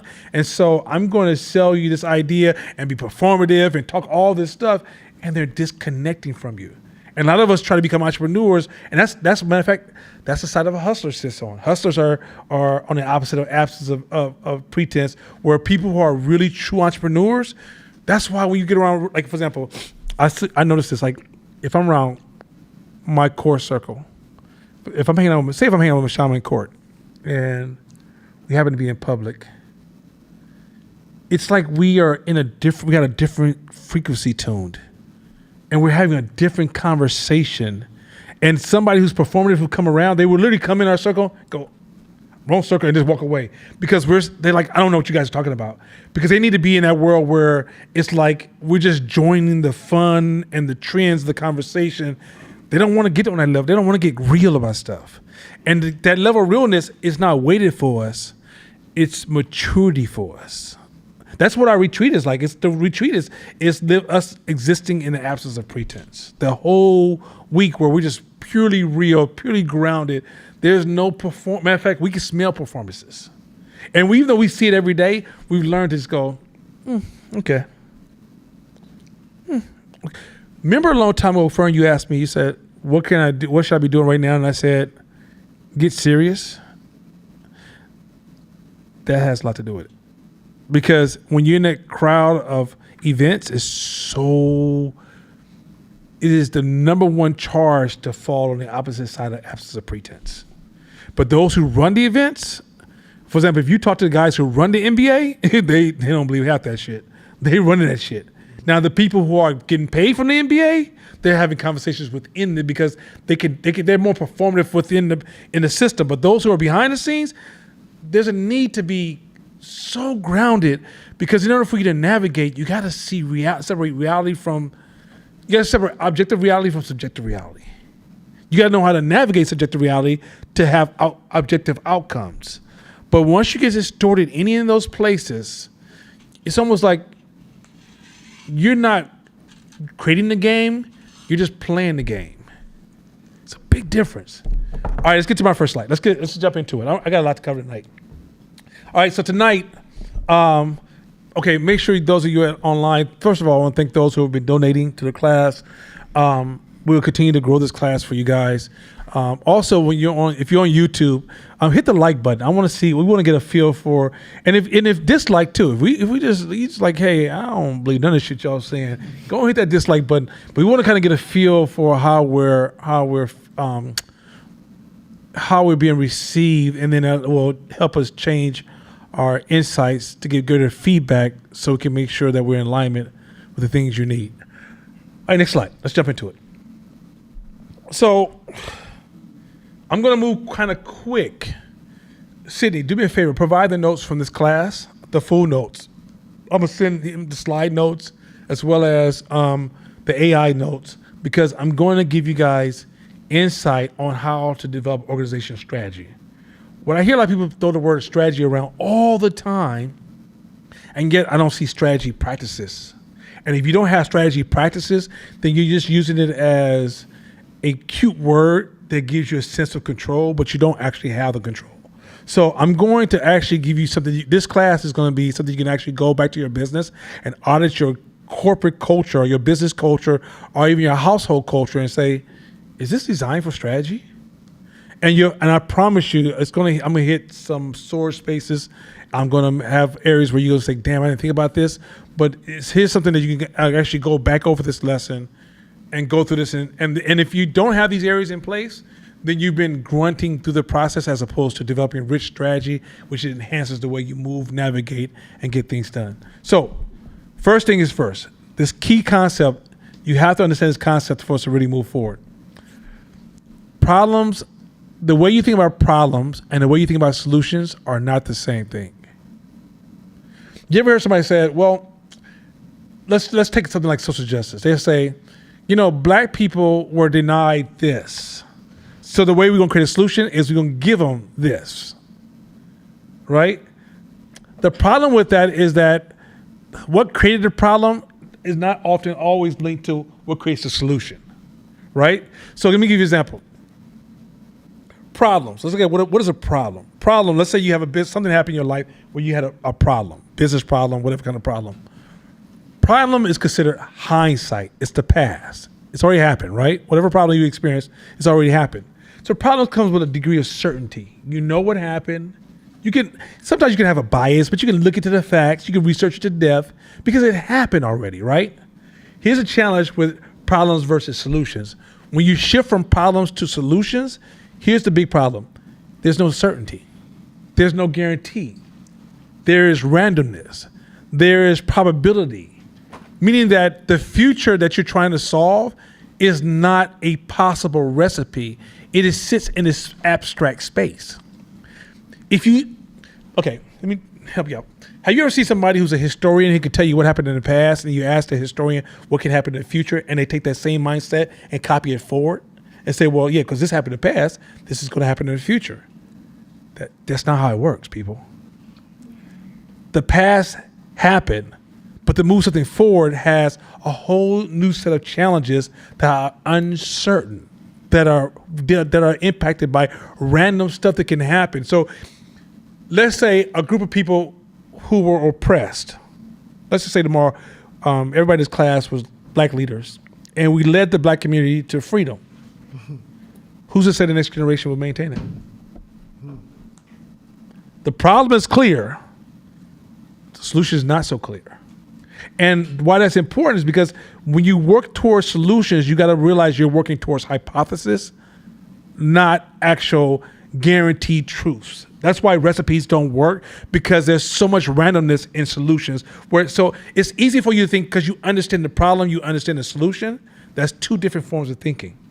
This is why, and as a matter of fact, the more reason that you can go to a circle of people and sit in a circle of people and talk about relationship problems, business problems, racial problems, political problems, and it can be so articulate. And you say, what's the solution? You know why they often can't make the switch?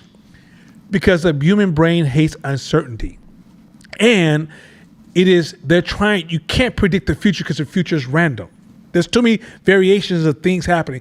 The future is so random. Think about it this way. This is one of the best descriptions I ever heard.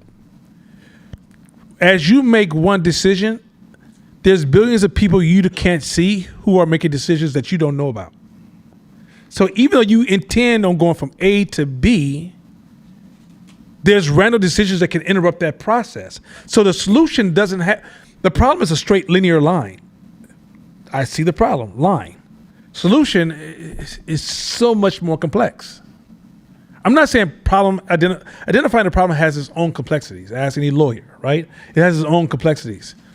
And you have to get that right, because if you get the problem wrong, then you will also allocate your resources incorrectly. So you have to be very clear on what is the problem. But don't assume because you have clarity around the problem, which often we fall in love with people who go online and state the problem, that person also owns the thinking around the solutions. You got to know that's two different things. If you bring those two together and try to make those two work, and even try to argue your knowledge on the solution based upon your observation of the problems, you're distorting yourself that you have ownership around the solution. So just know the way you think about problems and the way you think about solutions is two forms of thought. And realize that anytime you're working on a solution, it's a hypothesis. This is why testing is important. Because even if it seems so perfect to everybody in the room, because we're all aware and clarity around the problem, when we move towards a solution, we'll realize it's not what you think. So let's say, okay, let's stop pulling black people over because we pull them over too much historically. But then when you stop pulling them over, what about if other cultures have adopted some of our behavior patterns, and no longer is black people driving like that, but it's Latino people, Middle Eastern people, Asian kids, white kids. So now you have a pandemic of bad driving behavior because we're responding to a problem historically that does not exist the same in the future. So the future solution cannot just look like, well, we did something wrong in the past, so let's just stop moving forward. Or I went to the market to try to sell them this and they didn't buy it, so we're just going to change this and try to do it. That elementary approach is not that simple. And that's so important for you to understand, because if you have strategical discussions and all you're doing is copy and paste and past solution thinking, or you're trying to make things like a recipe or copy and paste type of approach, that means you don't own solution thinking. Any questions about that before we go to the next one? So the disciplines you use to process the problem is not the same discipline of thought or methodology you're going to use to process the solution. There's different variables and challenges that are in between the two of them that will change the way you have to think about both. It's so important to see this, because I see it in our culture. Everybody who has knowledge about the past automatically assume they own the conversation about the future. This is why I was told by somebody a long time ago said, hey, if you want to be pro-black, then you need to think about what does freedom look like. And when I started to take on that journey, when I first took off, like, oh yeah, I could process what freedom looks like, I realized I couldn't. It was a whole different kind of conversation, because you have to accept so many variables of randomness and be able to realize that the future is not owned. If it was owned, then all of us would be billionaires in this room. We just be like, yo, I'm picking this team tomorrow. I'm putting this lottery number next week. I'm going to make this move. I'm going to be on this corner when this guy comes. I'm going to answer that question first so I can get that position. Like, none of this, all this shit is random. It's not even based upon merit. A lot of this shit is driven by randomness. And so the equation of the future is not owned. It's a hypothesis. And through testing, we can get better. We can get closer to alignment of it. Let's say you control a particular portion of the market because the market loves you. Wherever the market is, that market is always shifting. So even if you're doing something really, really well, if you keep copying and pasting that same idea over time, I have other reasons why, but over time, you'll lose control of that market, because that market, whatever you're doing today, is not guaranteed to work next year, because the market's already changing. But those who understand, those who try to copy problem thinking to solution thinking, when that market shifts, the first thing you're going to say is, I don't understand what happened. Why did my customers leave me? It must be a conspiracy. Somebody stole my customers. None of the above is true. Is you are using the wrong thinking when it comes to solutions. You don't own the future. Let me be very clear. Nobody in this room owns the future, and you got to move like that in order to master solutions.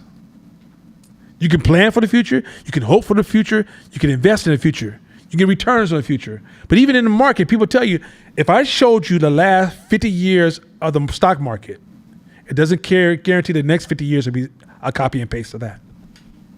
Can I ask a question while he's getting the mic? Yeah. So would you consider solutions a short-term, like solving of a problem? Like, how would you define solutions? So, okay, it's just how I think the hindsight, foresight is a perfect example. If I give you perfect hindsight about the way the world used to be, it's not foresight. Foresight is a hypothesis, a guess, and then a test, and then and if it works. There are repeated patterns in the universe, but they're not guaranteed. Mm-hmm. They're not guaranteed. Once you realize none of this shit is guaranteed, if it worked 1,000 times, doesn't mean it's going to work 1,001 times. If it worked 3 times, it could fail the next 400 times and then work 3 more times. Like, the future is so purely random that once you start thinking that it is a guaranteed, if I do A, B will happen. This is why I hate self-help courses, because what they do is they imply that life is this perfect linear pattern, and it's not. It's random. Once you embrace randomness and really understand the power of randomness, you realize that, just like, okay, how many of you guys have been in a car accident before? How many of you guys planned on a car accident? Outside Josh. How many of you guys expected, how many of you guys have said, and when you, as a matter of fact, have you ever caught yourself doing this? Like, I try this way all the time. I can't believe this happened to me. That's because your brain is trying to use the problem portion of your brain to move forward. Hindsight thinking and foresight thinking. I can tell you all about what happened in 1966, 67, 68, 69. Now, there's distortions there. There's a lot of distortions there also, right? But if I take that history, go, so this is why tomorrow this can happen again. You see it in the news all the time. Oh, Trump is future Hitler because he said something that reminds you of Hitler or Nixon, right? And it's like, no, it could be something different, and it could be the same.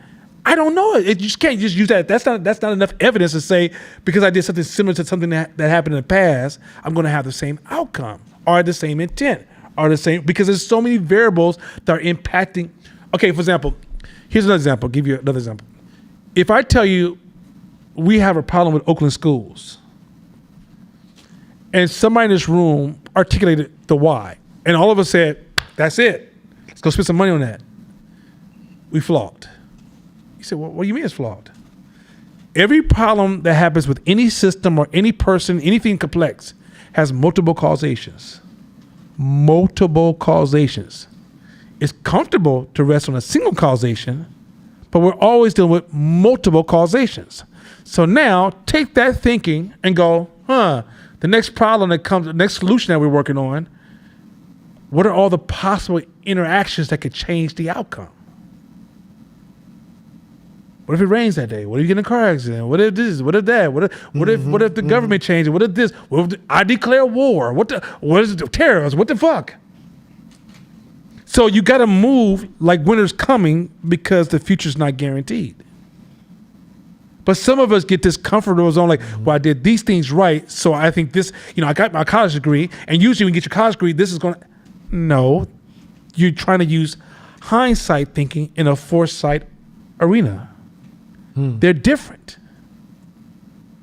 This is important because otherwise you'll be in your meetings just trying to copy the past, read historical stories and be like, yeah, so we're doing all the right things.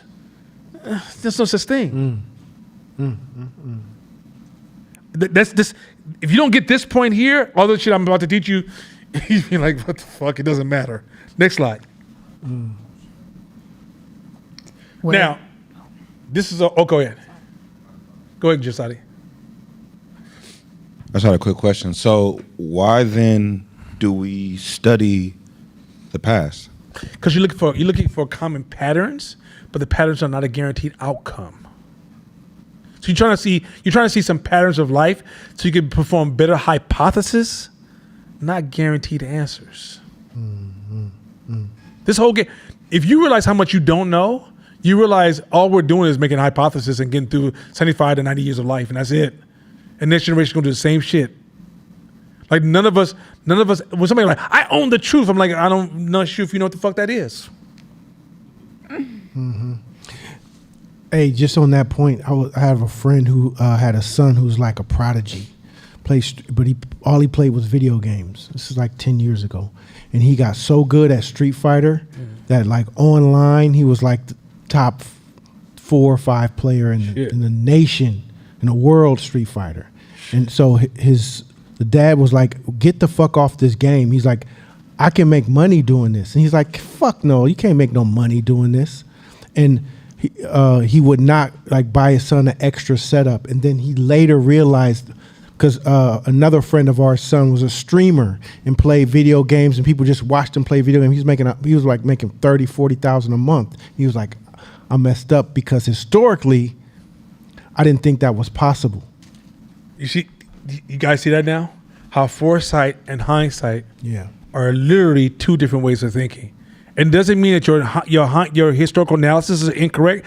I sit down with sometimes my conscious friends, and they give me a absolute accurate analysis of what happened historically.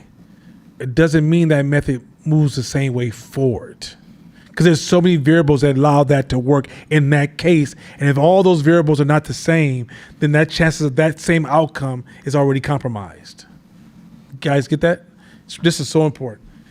This will also take away this degree of certainty when it comes to planning. You don't embrace certainty when it comes to moving forward.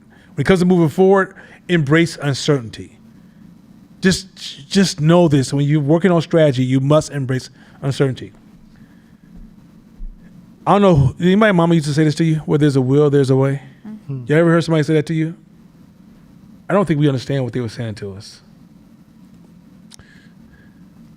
Do you realize that if you give enough effort and you believe this, options will be provided to you? But if you convince yourself there is no will, there won't be a way. I mean, if you have the will to say, I believe there's got to be, I can't tell you how many times, I'm talking about even in small scenarios where somebody tell me, oh, you can't have this. This is the law.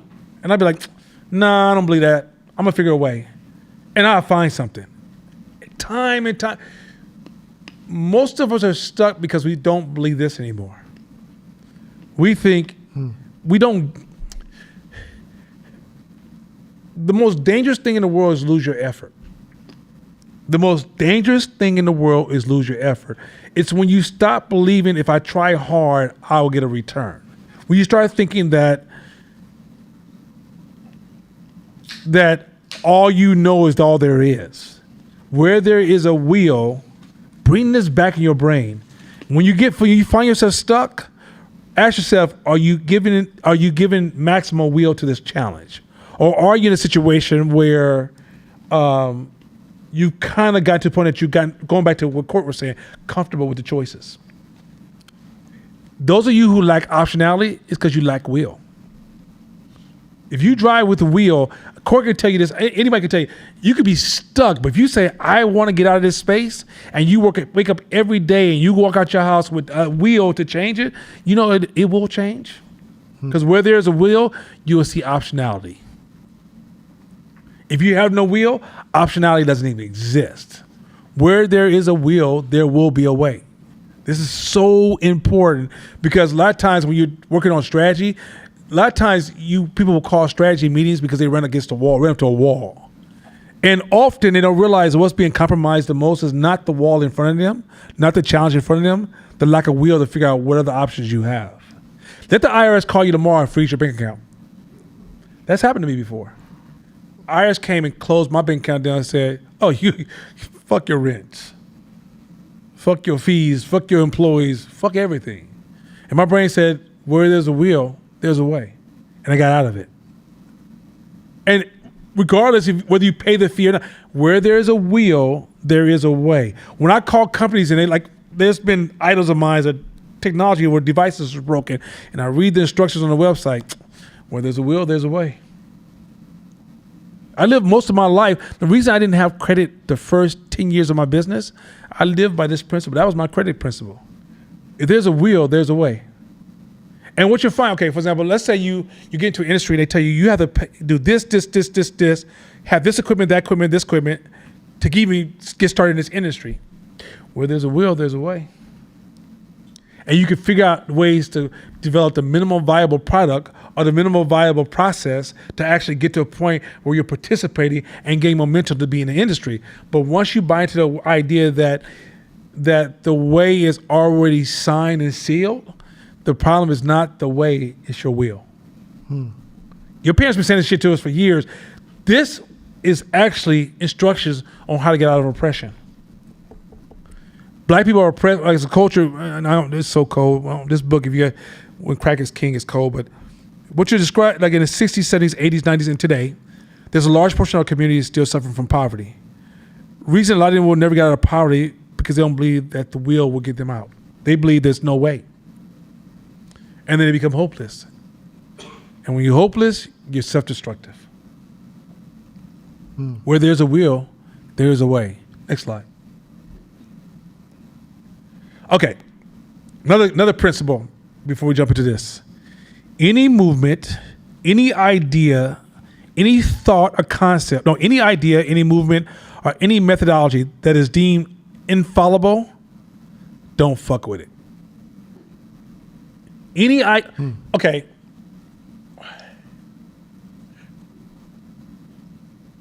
Black people, I'm talking about black culture. If a white person came to you and said, hey, let me ask you something.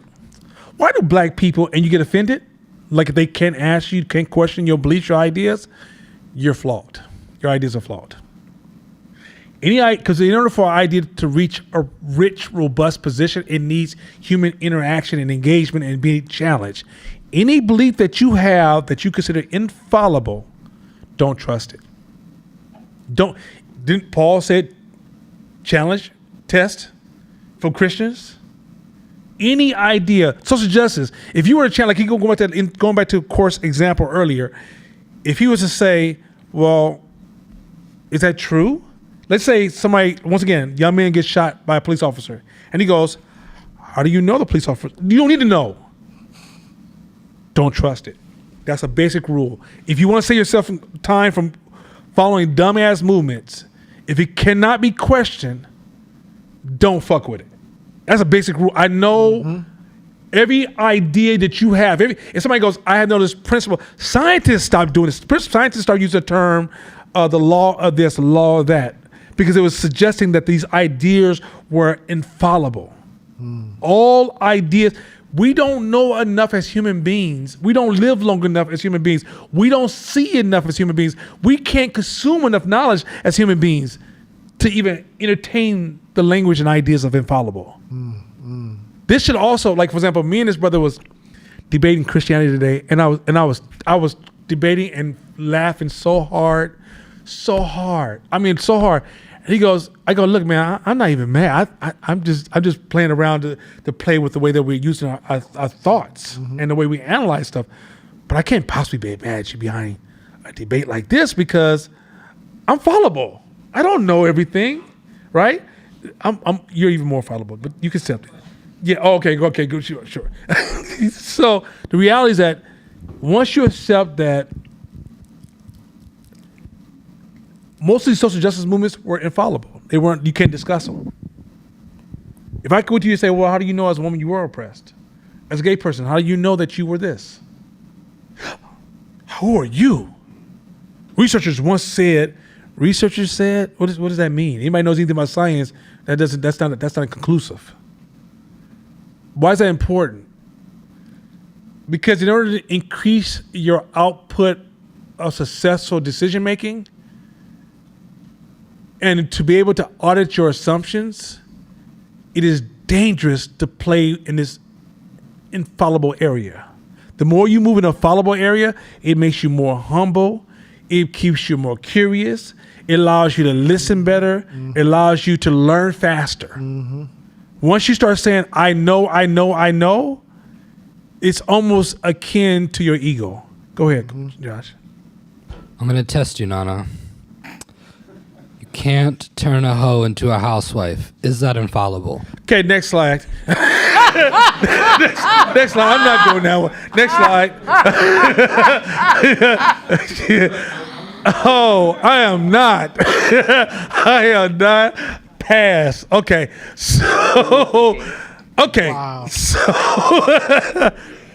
we're going to give me asthma. Okay. So, okay, here we go. Now, in your organizations, elders and youth have two different values. This is the silliness you hear today where young people are like old people and old people are like, oh, these guys are young people, and they're both being silly. Young people own innovation. Doesn't mean that they don't own some wisdom, but young people own innovation and elders own wisdom. The problem with one who let one side rule over the other, it creates an imbalance in your business innovation. So there's certain things where experience, knowledge, research, elders have a tendency to have leverage more wisdom in their thoughts, but they're not good at innovation. They're just usually not good, right? They don't like change like that. And young people are here to break all the goddamn eggs. They're here to break all the molds, challenge all the thoughts. And so you have to remember when you're designing and you're balancing meetings in your business, make sure you create a balance where they both have space to breathe and impact your business. Do not make it all wise. Don't make it all innovative. There's always a balance. There's always a balance, right? So just keep that in mind as you move forward. Next slide. This is once again, we're going to move fast because the goal is to give you guys strategy. Ready, Shakina? Yes. Let's roll. All right, y'all. I'm blind. Give me a second. Okay, it's okay. I remember Shabisha wasn't like that, but that's okay.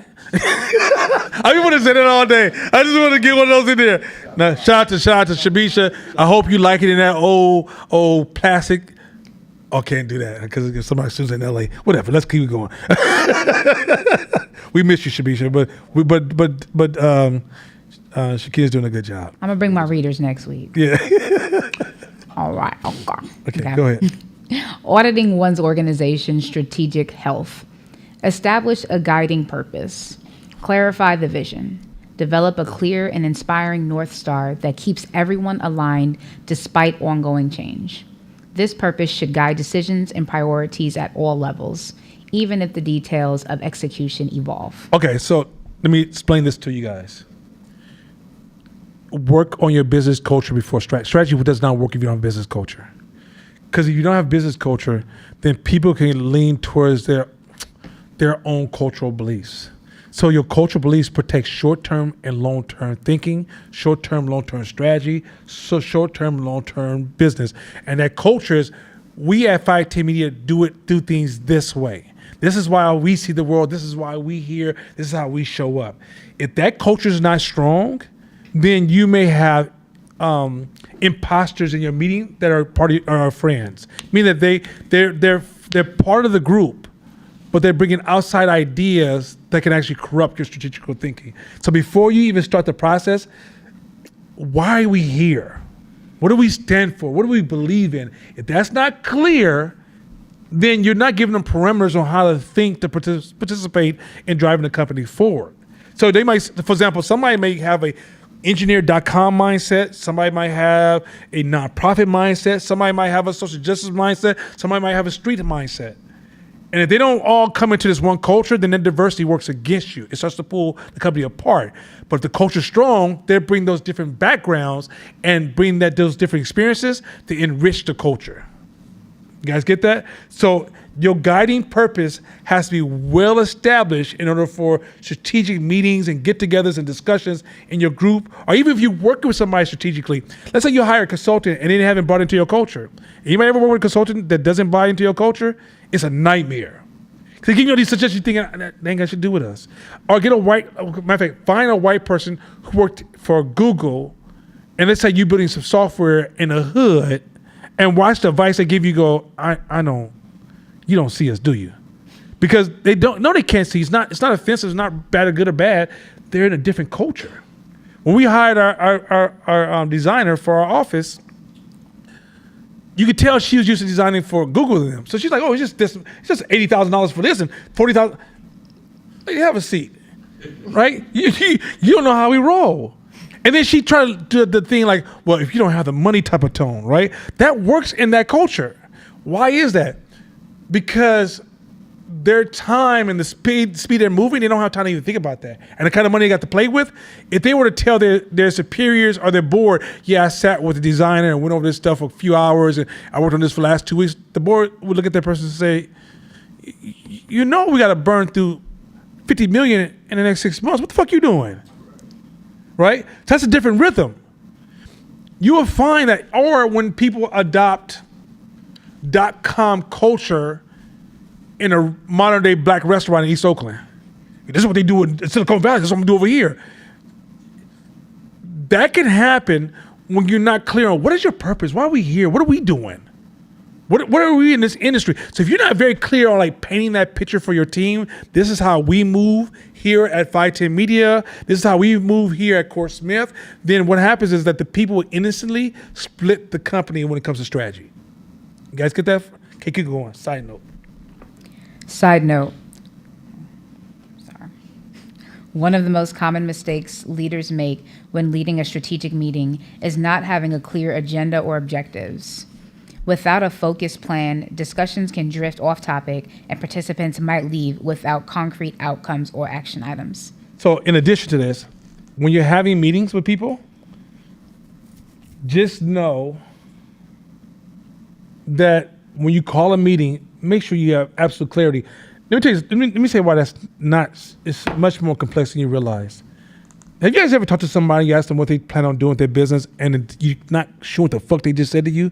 And for the next 10 minutes, they will describe to you what they plan on doing, and it's so abstract, you're like, okay, so how are we gonna eat? But see, no, because what we have to do is we have to align with the system. And as the system comes, matter of fact, you realize the system is racist. But anyway, the political system, and at the end of the day, it's about freedom and peace. And so in the end, can you give me money so we can achieve peace? What the fuck did you just tell me? Sometimes you will have an idea in your mind that you haven't developed, and you call a meeting before you finish that process. Develop the idea first. Develop absolute clarity of what you're trying to achieve before you call the meeting. Don't call the meeting when you get the impulse or when you realize, when you first identify a problem in your business, don't be so impulsive to go, oh, I see a problem, time for a meeting. Go, I see a problem. Let me first gain clarity on what the problem is. Let me gain clarity on what the challenge is. Like, gain some pillars in your thought. Then when you call the meeting, The team can participate because they understand what are the challenges, what are the restraints, what are the timeline, all these different variables. But if you just go in there like, yeah, we got a problem, we need more money. All right, so let's come on, give me some ideas. We need some more money. Huh? See, this is why I can't fuck with y'all. Like, go ahead. That's me when I was younger. Go ahead. Go ahead. What I wanted to ask was, so let's say you identify a problem, and you're not necessarily calling a meeting to be like, yo, we need to fix this, but you're trying to like get feedback from the team on how to approach a problem. Would that be an appropriate time to like call a meeting to be like, hey, I want to use No, it's not appropriate time. You want to have more ownership. You want to put a little more time into it. If you call a meeting, you don't have no ownership, it could drift so fast. You have to have some level. I'm not saying you have to have the answer, by no means, but you still got to have like. If I say we're having a problem making a profit, but why? Here's some things identified. Now here's some things identified as a problem why we're having a profit. I looked into this, and the other. These are some of the challenges. I want to bring us into the room, and I want us to see, this is my, I wouldn't even say my hypothesis. I want to hear like why you think we're having problems in sales. Because last week our sales numbers came back, as opposed to like my numbers, I ain't got enough money in the bank account. I don't know what happened, right? It's like that's the problem. But get close, just gain some ownership around the causation, some insight, something to give the team have ownership. Otherwise, somebody can give you a suggestion that sounds so charismatic, and you way over here, and then you leave the meeting and shit wasn't solved.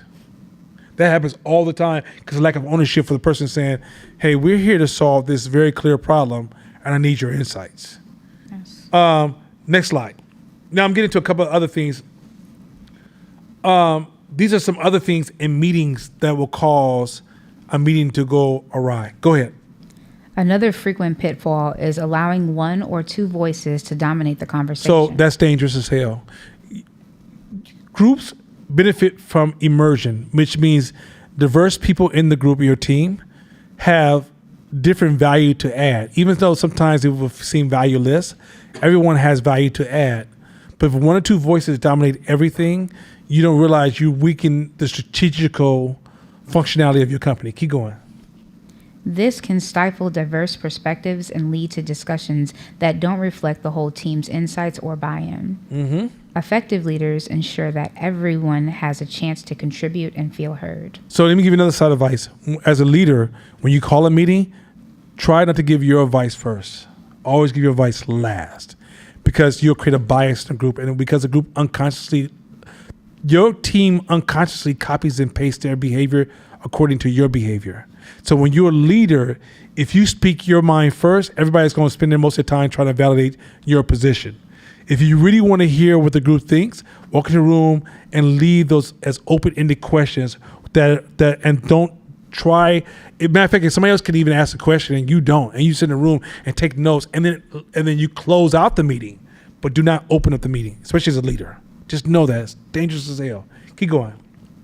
A third mistake is failing to manage time effectively. Mm-hmm. If too much time is spent on one agenda item, other critical points might be rushed or overlooked. That's the key thing right there. Not that if you spend too much time or over-leverage, it feels kind of weird when you do this, but it's necessary.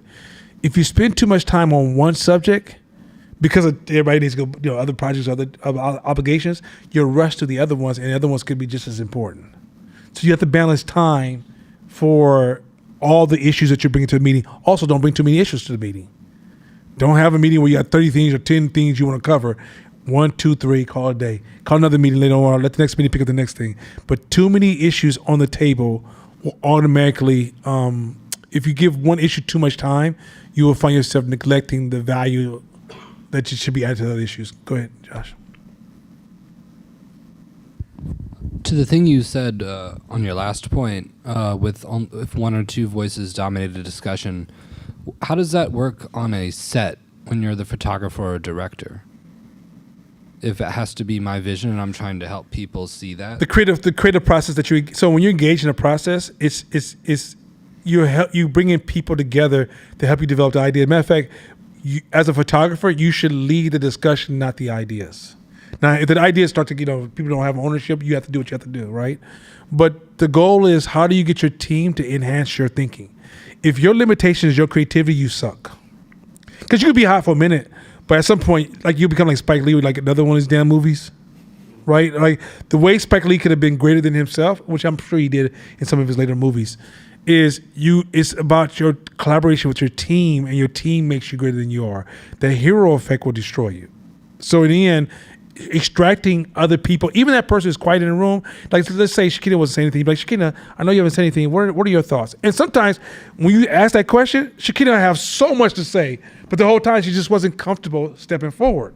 And then the more you keep practicing that, after a while, your whole team feels comfortable enough to speak up and say what they have to say. So, for example, on our team, our most quietest person is Lamont. Number 2 is Sydney.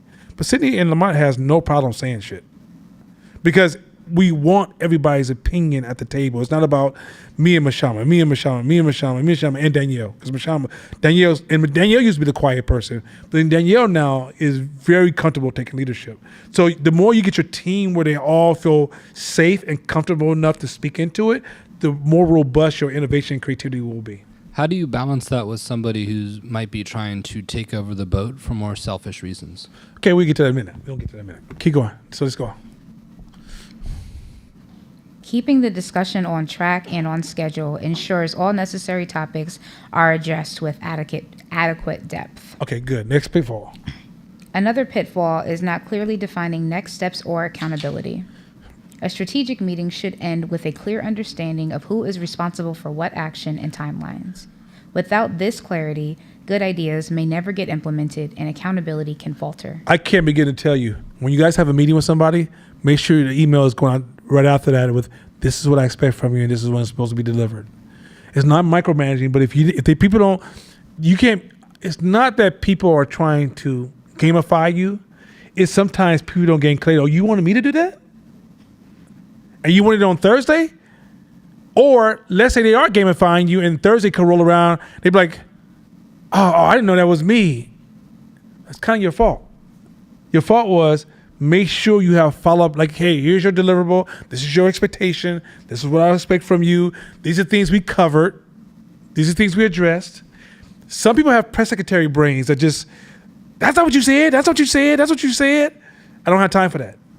So in order for your meeting to have follow-up and impact outside the meeting, make sure you have follow-up communication. Next, that's why the plot is amazing. Because you can just have a meeting with the plot, copy and paste, send it out, you done. Next slide.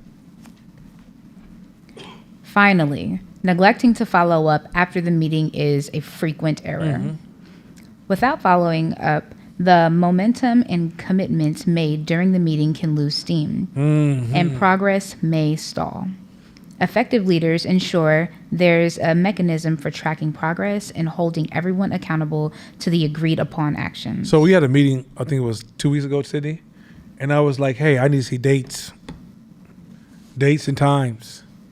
Because in order for me to make sure I'm holding everybody, our team is getting bigger and bigger and bigger. When it was just Danielle, I could be like, Danielle, what day is that? Or text Danielle, what day did you say that? Okay, Danielle, where we at on this one? Mashama, where you at on this one?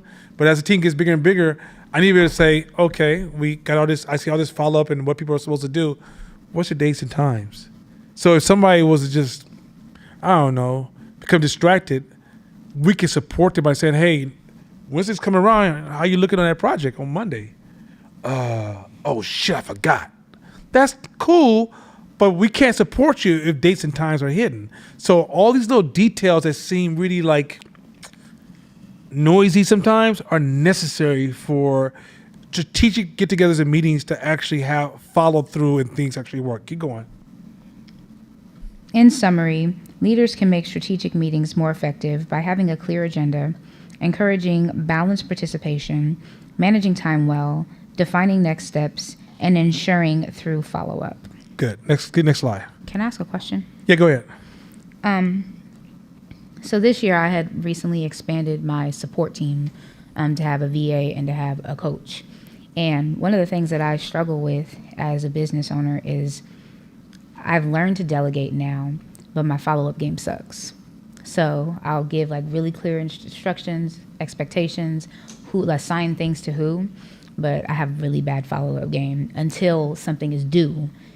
What would be your suggestion for somebody that's trying to build that skill set of like, I've like learned to delegate now, I've learned how to give roles to people, but I'm still fuzzy on like how to implement that in an accurate So way. here's a quick fast hack for that.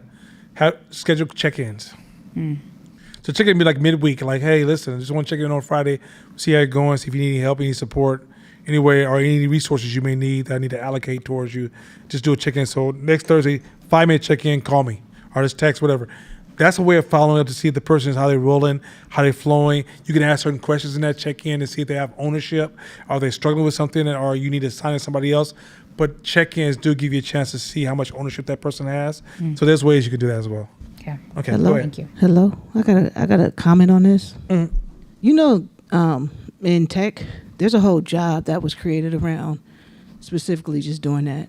Project management was literally the managing of teams, responsibilities, making sure that people were understanding what they were responsible for, when they were responsible for doing it, and then following up on that. Like there was a whole job function. That's Tennille's role at Flight 10 Media, actually, which is following up and making sure things are rolling and moving. To go to the higher level of that, which we'll get into later on in class, is there's opportunities to enhance your relationship in this space. And if this area is not treated well, you can start off with a good intent, have a good closure, and still lose your customer. So if you're not managing this in-between space, it can crash you. Go ahead. Let's go to roots and values. Root and values. Organizational values act as guardrails for behavioral and decision making. Ensure teams understand and live these values so that short-term adjustments still align with the longer-term mission. That's the same thing. Go back to like what the values will help your short-term adjustments. So even if you guys have to make a quick pivot, quick change, it won't take you off rail of where you're going as a company. Trust me, it sounds simple, but it's really easy to go somewhere else. It's how you see some companies where they used to be like this and now they're like that. Now like. If you read the hospitality book, he talked about how they made all these short-term adjustments, but he kept this rich value system that made sure that whatever adjustments they made still protected the outcome of how they wanted to show up as a top-tier restaurant, right? So if that's not clear, it's so easy off the rail. Next slide. I'm moving fast, but this is so you can ask questions. We can go back to it, whatever. Go ahead. Adopt a learning mindset. Okay. Continuous scanning. Leaders should constantly monitor market trends, technology, consumer preferences, and competitive moves. The proactive scanning helps leaders recognize shifts early and adapt before being forced into reactive measures. Let me make it real simple. If you're not practicing learning, if you're not watching competition, you're not watching the market, if you're not just learning, entrepreneurs, leaders have to learn all the time. The leader that is trying to convince you that their old ass degree, I don't give a fuck if it's a PhD number 75. If they're trying to convince you that that is what makes them a leader, they're trash. What makes a person a leader is your rhythm of learning. Anybody that doesn't have a rhythm of learning, question the shit. Keep one eye open. Because realistically, a true leader, how are you leading people based upon an old ass hindsight education? We have to move towards foresight. Foresight means you got to move with continuous scanning. That way, I'm able to make some predictions and pivots and adjustments as being reactionary and losing my company. So, one, leaders, all leaders, if you're a leader, you're running your business, you're head of your department, if you're not continuously learning, you're probably trash. And the only thing that's protecting you is your ego. Next slide. Keep going. Embrace. Okay. Embrace experimentation. Use pilot projects, prototypes, or agile sprints to test new ideas quickly.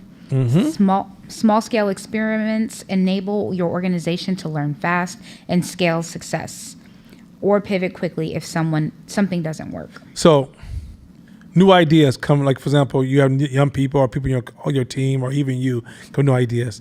Don't take those ideas and change your company instantly. learn to test your ideas, and then through the testing process, whether you adopt them or not adopt them, you're training your team for quick pivots, right? Imagine watching a basketball game, right? And if the Warriors just ran the same play they ran 10 years ago, they would be trash. You know why they would be trash? Because the other teams learned their plays, their old plays. So every game, when they're in the playoffs, what you see Steve Kerr doing is adjusting the plays and doing plays that you have them run plays you've never seen them run before that is even awkward to the player based upon the team they're facing. They can't stick to a routine when the world around them is changing.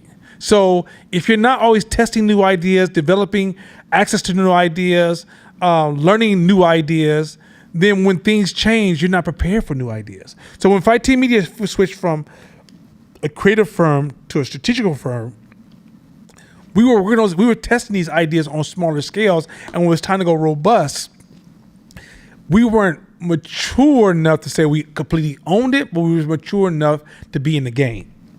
So if you're not testing new ideas and trying new things, you know an example of somebody who doesn't test new ideas and do the same thing? A person who gets a job and never tries to learn anything. Let's say, for example, you get a job at, let's say you have no college degree. You get a job at Tesla. I don't know, that's a bad name right now. That's not hot. Let's say you get a job at Disney, right? And you have no college education, but they put you in a position where you're getting $80,000 a year. And while you're there, you just work really hard. And then they decide to downsize. You're fucked. Because guess what you didn't do? While you was there, let me learn this, let me learn that, let me learn this, let me learn that, let me learn this, let me try this, let me try that, right? As a business, if you're running a company, you might say, hey, I want to try this new idea, see how it works.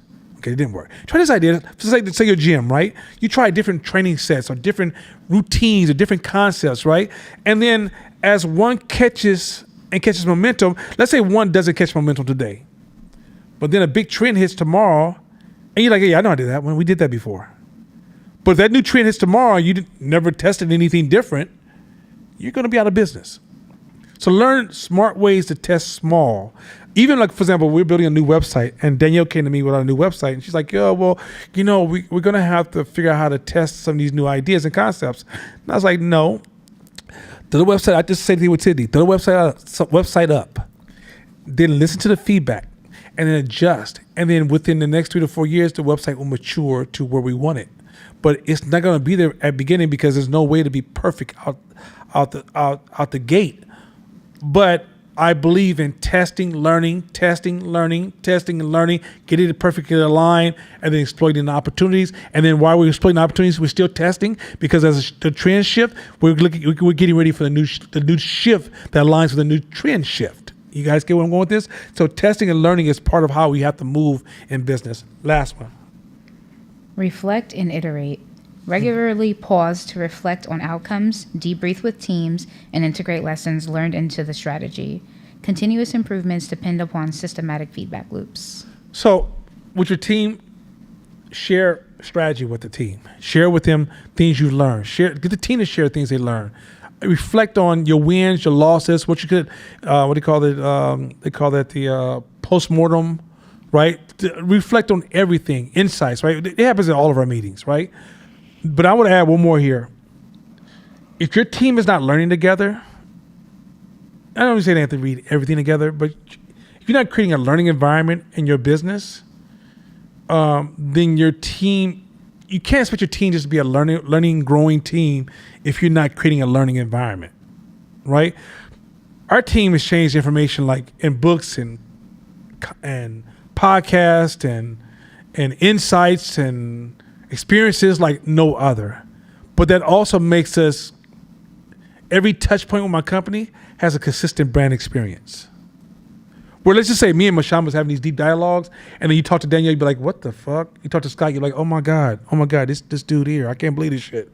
Then it makes us seem like we're imposters. My bad, sorry. It makes us seem like imposters, right? But if you looked earlier when Court was teaching class, did you see the reflection from Scott and the reflection from Sydney, the insight, the depth of thought? That's how our office moves, right? That's how Mashama moves. Like, we just move in that space where we're always learning together as a team, because if the team is strong, so will the company be strong. Guys get that? Using people as just labor with no brains, no value, That old slavery system does not translate in a very competitive world. Next slide. Foster adaptability and agility. Mm-hmm. Flexible planning. Move away from rigid, multi-year plans and adopting living rolling strategies. Regularly visit and update goals, assuming that some targets or methods will need adjusting every few months. So, remember you said I used to hate business plans? That's opposite of being adaptable. It's rigid. When you're running a business, remember I said the future is unpredictable. It's not the past, right? That means as randomness happens, you can adjust. That means every plan you have, like if you say, okay, by the end of the year, we're going to do A, B, and C. That means you got to manage that plan. That means you have to adjust to get to that goal. That means to get to that goal, will be a lot of zigzagging. It's not going to be a straight line. You have to know that. So the whole idea of, oh yeah, we're just going to follow this 1, 2, 3 plan and get to a certain goal, or I wrote a 5-year business plan. None of that means shit. All that shit is rigid. You have to know that in the real world where everything's changing, so will you as a strategist. Next, go ahead. Empower decentralized decisions. Josh. In a rapidly shifting environment, wait for top-down directives can slow progress. Mm-hmm. Enable teams closer to the challenges and the data to make informed decisions within broad guidelines. So, in a sense, you got to empower your team to make decisions. You got to create a team. Also, if you hire a lot of people who are not qualified to make decisions, therein lies your failure, because top-down leadership is a weakness in a competitive market and in strategists. So, part of having different. Do you realize that often my team, I learn so much from the way my team will approach something. Doesn't mean that you won't go in there and say, hey, can we do that a little different? Or, hey, we're not protecting our culture by doing it this way versus that way, right?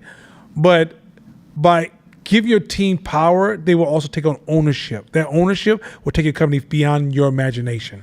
Trust me when I say this. Keep going. Cultivate agile structures. Traditional hierarchies and silos can impede fast responses. Mm-hmm. Consider cross-functional teams or project-based collaborations that can form and disband as needed without excessive bureaucracy. So what can happen is that you can have different departments in your business and they don't talk to each other, and then they start coming up with conspiracies of why the other department is not doing something, and they can also actually turn against each other. And you can have internal mutiny because you didn't let them cross-function. Also, when you let them cross-collaborate, what they start saying is, oh, that's why. Sometimes when you get to the top, you can see why, because of this caused a restraint over here, and because of this caused a restraint over here, right? But in their department, they don't see that. So when they start collaborating, they start saying, oh. So for example, me and Lamont had collaborated on this project that we're going to run with me and Court. And Lamont did I'm talking a really amazing job, right? But then the team had to kick in from different, me as a ex-photographer, Mashama as a strategist, Danielle, we all had to kick in and say, well, tweak this because, and he's like, Dan, you saw that? We saw different things based upon our background, our discipline, which makes the piece looks like a 5-10 media piece. But if, let's say Lamont design, by the way, it's a beautiful design. Me and Corey is really excited about when it comes out. But if he just pushed it off his desk to the outside world, somebody like, that's cool, but why y'all do that? That's not what your brand. Right? So cross interaction, there's different disciplines that can give you different insights. Even on some of our Monday meetings, we'll present, hey, this is a project that's going out to this big client, and we want everybody to see it. And now after the person does a presentation, the whole team will kick in and say, well, what about that? I don't know about this. I think we're missing something here. And then the person will go back and say, and go make these adjustments, and then all of a sudden it's like, oh my God, that was an amazing presentation because multiple people from different disciplines poured into the process. So having cross-discipline interaction is critical for robustness of your strategy. All right, next slide.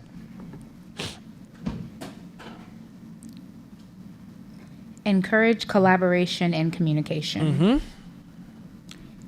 Transparent communication. Share insights from market scanning, updates to strategy, and reasons for strategic shifts widely. Transparency helps people align their activities with the bigger picture. So most of the people who work for you are defining their value by the job they do, whatever job they do. They define their value by that. But when you can keep their attention to the macro, the big picture, then they can create context to what they do. And they also can provide insights that they didn't know was relevant to you because they didn't understand how it tied to the bigger picture. So they could have been listening to customers, and customers could have been providing some insights, but they didn't know that was important because they don't understand the bigger picture. The more you make everybody in your company agents of the bigger picture, the more you can protect the bigger picture. Don't play. The only time you play secrecy is like, when do you play secrecy? Maybe if I'm thinking about firing somebody, I'm not going to share that with everybody. All right, we'll have me today. So, Court, Shakina, nice to see y'all today. Transparency, I'm thinking about firing Court. Let's keep going. Like that's not going to translate, right? You can't. I will keep that in secrecy, right? Personal stuff. But hey, we have a challenge here, and here's a situation. This is how we position ourselves in the market. Here's our client. Let me tell you something about this client. Here's some insights you would not know about. I would even get down to this client's son goes to this college, and he's at an HBCU. So if we're going to communicate with that client, can we make sure that we align with some of the values of a parent from HBCU, right? I would have that full-out transparency. That way, if Tennille talks to that client, and I didn't know the client called Tennille, she can show up as an extension of my relationship to that client, not an extension of her to the client. Mm-hmm. You guys get that? Is that like expanding your brand voice? Expanding what? Your brand voice? Yeah, it's like making sure your brand is saturated through the company as opposed to you own the brand, you own these ideas, you're very clear, you see the bigger picture, and then you keep slapping their hand. It's like, how come you don't see that? You don't understand why it was going this way? No, they didn't understand why it was going this way. They don't have contextual ownership. Go ahead. Listen actively. Seek and value input from across the organization and beyond. Partners, customers, and other stakeholders. Fresh perspectives can spark innovation, reveal risk, and surface unexpected opportunities. Because remember I talked about in the class about your beliefs and how limited your experience is and how limited your attention is. The way you expand your eyes and your ears is listen to everybody with your company, all your customers. Listen to everybody. You're just, it's almost like you're Sherlock Holmes in your own business at all times. Now, you don't walk around, what were you doing on Thursday? Right? That's just going to be a little weird. But what you want to do is just listen to consistencies and inconsistencies. Listen to what people are even saying when they're laughing and joking. Like, I'm not joking about this. Like, listen to everything. Because the clues to your next strategical move could be in a very casual conversation from your customer, from stakeholders, from your employee, from the fucking janitorial service that comes through there at nighttime. The landlord to the building that you're leasing can give you insights. Like, everybody. The politician that walks by your business every week can give you insight. A kid that walks in front of your business every day or was sitting in the room in a room while the parents was receiving a product can give you insights. Learn to master the art of listening. I can't begin to tell you, like, even when people don't talk, this is another technique I use. I will make you talk. How do I make you talk? I ask you these cool, I'll play with you and say, hey man, thanks for coming. You come around here often? No. What made you come around here today? I'm gaining insights. You don't know I'm getting insights, but I'm shooting the shit with you. But there's something that will come out of our conversations. I go, I didn't see that. It happens all the time. Asking for linear feedback, I asked the person to give me feedback. They gave me feedback. I know what to do. That happens sometimes, but most of the time it doesn't. The way I gain most of my feedback, I just got to keep listening. Sometimes I will even listen to the chatter in certain circles and say, what about that I don't like? What can I change about that? Or is that in alignment? Because at the end of the day, I'm trying to control the chatter about 510 Media. Because at the end of the day, that chatter is part of our branding. So if everybody's saying, 510 Media, they're always late, that's bad chatter. If everybody says, man, 510 Media, they're really expensive, that's good chatter. That's good chatter. Oh, yes, it is. It's good chatter. Okay, next one. I like being expensive. Use scenario thinking and contingency planning. Mm-hmm. Identify critical uncertainties. Plan for different plausible futures, changes in technology, regulatory environments, supply chain disputes, or economic shifts. Imagining several scenarios helps reduce the element of surprise. So you remember I said winter's coming? Always have a plan for if winter was coming, what would be my next move? Always plan for that. Always think about those type of things. Don't run meetings with everything's going to go work out the way I planned it to work out. What if you have, let's say Vines had an event. What happens if 50% of people don't show up? What's our next move? What happens if the food goes bad? What's our alternative move for food? What happens? You got to run through those scenarios. Then when it happens and you move it so smooth, you just call. Y'all remember back in the days when we first set up our online streaming and things would go crazy and I'd be real calm? You know why I was calm? It wasn't emotional agility. I had already planned with if that goes bad, I have this. That goes. I had a contingency plan on so many levels that, okay, I'm going to work this one, but if I can't figure this one out, pull the cord, reroute it, go with that one. If that don't work, pull the cord. If it comes down to it, one camera, I'm in front of it, and that's going to be what it's going to be. But I had contingency plans built into my design. Even when I signed up for services, I had, if this software crashed, what other software could I download quickly to get it up and running that's a different software, right? And then how does the software work?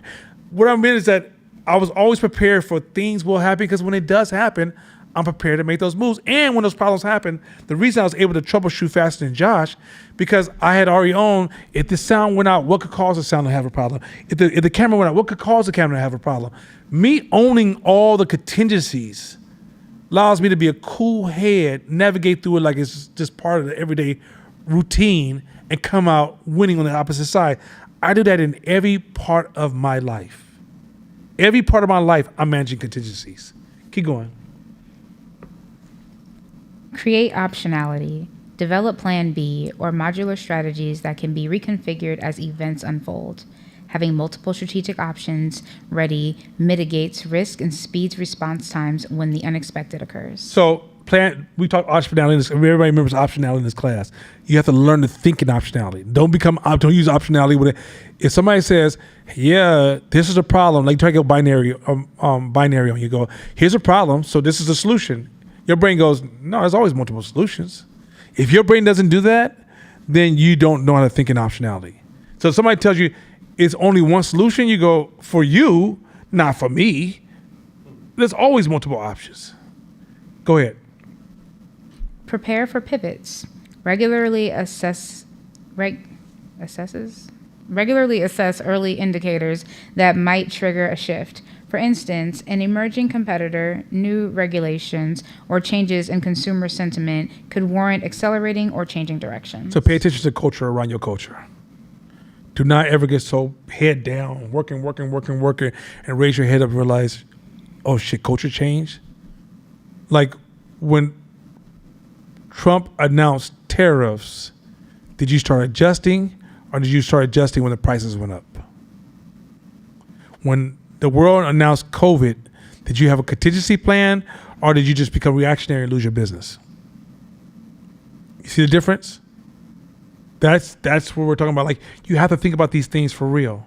You can never go through this world thinking, did you think about the day you get sick? Did you think about the day that you might have to spend 2 months in the hospital? Is that part of your contingency plan? Did you think about the day that your car gets hit? Did you think about any of these variables? If you didn't, then you're not doing business. Business is realizing the world is random. You don't get to have a perfect plan. If it goes perfect, it's called lottery. You won. That's luck. More than likely, it's never going to be perfect. Go ahead. Quick Next question. Slide. When you're saying like have a contingency plan, like as a business owner, I'm thinking like, okay, like that's what my insurances are for, or like that's part what of it. my multiple staff is for. That's part of it. Or that's what like having like downtime or slack is for like open hours in the week. But who could run your company to your level? And if your team can't run a company to your level, that's not contingency. I mean, like if you left tomorrow, if you left for a whole month and came back, would your company be running efficiently up to 100%? Okay, you don't have contingency. Okay. That's what you have to work on. Yes. Go ahead. Next one. Develop resilient teams and culture. Mm-hmm. Invest in talent. Choose and develop individuals who are comfortable with ambiguity, collaborative by nature and open to change. Provide training and coaching focused on adaptability and creative problem solving. So the best people to hire are people who can change quickly. People who say, no, this is all I do. This is who I am. I'm so uncomfortable because you asked me to change. Get rid of those people. Or lower those people. But the people that you want to be part of your strategical management team, Josh, the people that you want to be a part of that decision-making team, they have to be able to handle ambiguity. If they can't, trust me, when the company has to pivot, you're going to have to fire those people. They're already, because they're going to be legacy. They won't, the company will not stay the same. If the longer a company, anything lives, the more it's going to change. As it changes, the person who can't change with it becomes dead weight. The reason, like things like Oakland Unified School District or unions are so trashy, because the way they design the people are the expectations of the people, not that people are not, doesn't possess ambiguity, but they design them, or even government. A lot of times they struggle with this stuff is because they don't change. They don't design them for constant pivot and change and adjustments. They actually design them to do the same thing over and over and gain more and more value by how much you improve or your level of excellence, right? Not today, you might be working on computers. Tomorrow, you might be sweeping floors, and it's still just as important to us. Can you handle that? No, I can't never sweep no floor. Okay, well, I know I got to pay you and I got to position you. It is what it is. Next one. Celebrate experimentations and learning. A culture of psychological safety where mistakes are learning opportunities, not blame points, breeds the confidence needed to try new approaches and innovative continuously. By the way, this is how I raised my daughter. This one right here is a core way. Me and my daughter, my wife went to Beyonce concert. So it was me and my daughter the weekend.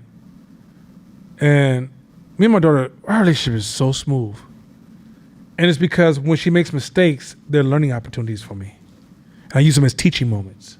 And we'll sit down like, hey, okay, how can we approach that different? Let's think about this different. And literally her buy-in to improvement is crazy. Crazy. And that's all. And same thing with our staff, right? Unless, now, don't get me wrong, there's habitual I don't give a fucks will get habitual nana. And that other side of me is just, anybody that's been around that side of me is like, fuck you. You got me fucked up, right? But that's somebody that's literally signaling to me, I'm not even gonna try to change. I'm comfortable being the fuck I am, and I'm gonna try to gamify you. The fuck if you are, right? My son gets that. My daughter, even though he gets less of it because of this same lesson, is that with children, they're in constant, even in teenagers, they're in constant learning mode. Even my goddaughter, my nieces, they all get the same treatment, which is, okay, I see you made a mistake on this one, and that's cool, because what were you trying to do? Okay, I can see how you made that mistake, but let me tell you a different way you could approach it. Have you ever thought about this? And by me being part of the feeling safe to make mistakes because all these going to happen is I'm going to help you improve, as opposed to making mistakes, I'm going to blame and punish you and shame you. That's a big difference in environment. Now, most of us grew up in that. I grew up in that environment. Get your ass whooped. I got ass whoopings. We didn't get no words. You know, my philosophy was called leather. And I got my ass whooped, right? But I completely broke from that because I realized that wasn't helping me think and navigate the world. What helped me navigate the world and what allows me to pass my wisdom to my child is when she makes certain decisions and mistakes, we turn it into a conversation. And then my daughter goes, oh, you mean I could do it this way? Like, yeah, and we're going through the dialogue, and through that dialogue, I'm starting to see, so for example, something funny. Today, my daughter, she got this thing where it's a doll's bathtub. So she goes in the bathroom and she fills it full of water. So we have hardwood floors. So I say, all right, let me get that for you. Because you can't have you walking through the house with that. She's like, well, I need to go out. I need to take it outside. I said, okay, I'll take it outside, but I get ready to go to class because I'm rushing, but I'll take it outside for you. So I'm walking. She goes, okay, Dad, I'm going to get the door for you. I know this will be the last time because in the day, you get the door for women, so I'm going to do this for you this one time, right? And I was like, yo, that's kind of tight. Daddy's doing his job, right? The thing is that I talk to my daughter. My daughter feels like, and I noticed that my goddaughter, my daughter, they both talk to me a lot because they know it's safe, and I'm going to listen. Not safe like that corny corporate social justice trash. Safe meaning that I'm there to help them, not punish them. So the same thing with my staff. When they do things, I'm like, hey, okay, listen, you did it this way. Okay, why have you thought about this way as opposed to that way? Okay, look, I'm not mad at you, but have you thought about this, right? Now, if you see me get angry, it's because you're being defensive and you're attacking me as I'm trying to help you, right? And I'm paying you. If I'm not paying you, defensive all you want, I'm just gonna say I'm out and walk out the room while you're still defensive. But if I'm paying you and you hella defensive, which means you're trying to stop this learning, this collaboration, I'd be like, if you don't bring that shit the fuck down so we can talk. Because in the end, I'm trying to get to a goal. I'm not trying to conquer you. Matter of fact, I would love to be wrong. Because at the end of the day, I want to win. I don't want to be right. I want to win. So the way I move my daughter, I watch my way of discipline where her mother still has some of the old legacy, which is right, wrong, don't do this, stop. And my thing is like, my daughter may do something I think is wrong. And I say to her, well, this is what I want you to do. Why do you think you need to do that? Well, because I did this. Okay, but think about this too. Meaning I have to own her. I have to own the causation and the impact of her choices to turn that into a conversation to give her agency over herself. Because I want my daughter to have agency so by the time she's 18, 19, she can get on a plane and go to Africa or go to Europe. And I know she's safe because she has agency over her decision making. But if I strip her agency away by going, just do what the fuck I say, am I surprised that she's an irresponsible teenager? I never taught her agency.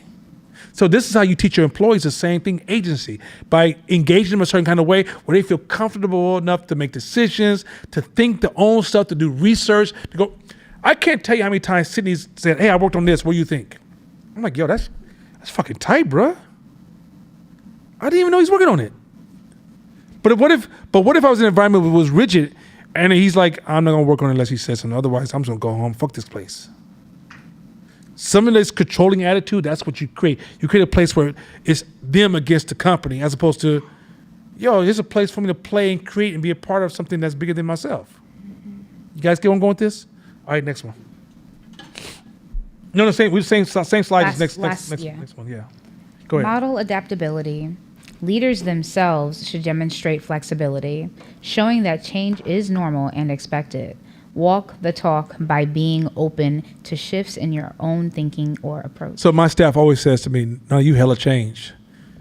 That's what they should see me. They should always see me changing. Meaning that when I get new information, I keep adapting. If my staff saw me where I was always like, well, like going back to what Court said, I'm gonna lock this assumption down. I don't give a fuck. This is what I said. This is what I believe. Well, I might have been wrong, but it's because you didn't see where I was coming from. I was actually right. Like, no.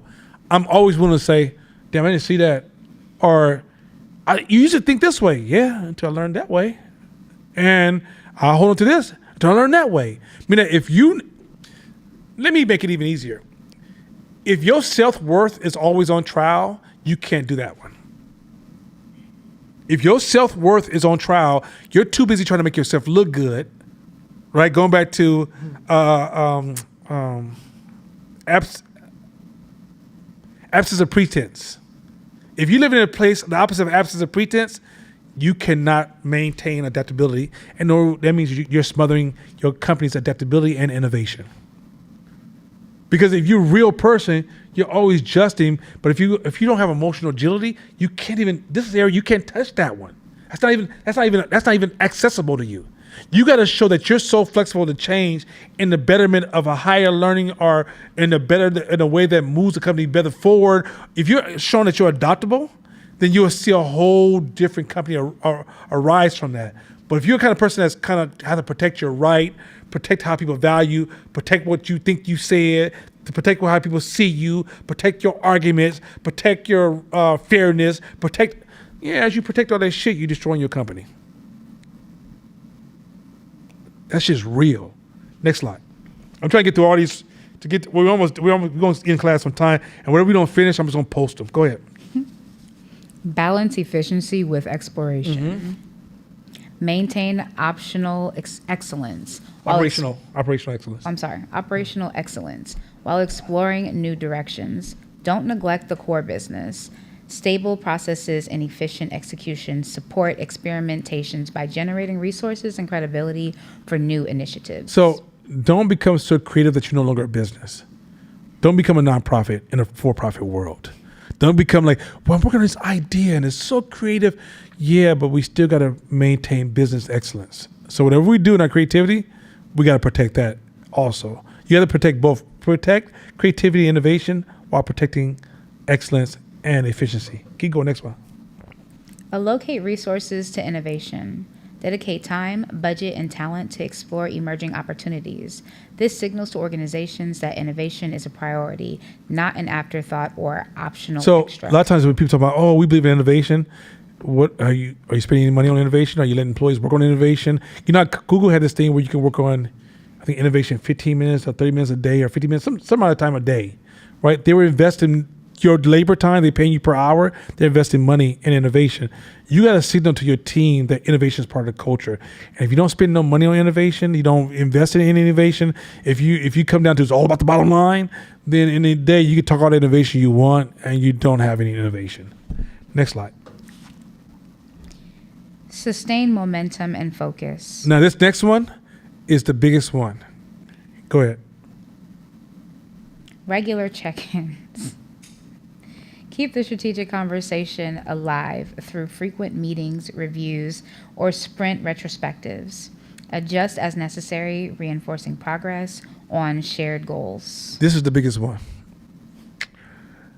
I cannot tell you how many people say, I want to work on strategy, and strategy is something they do for a problem.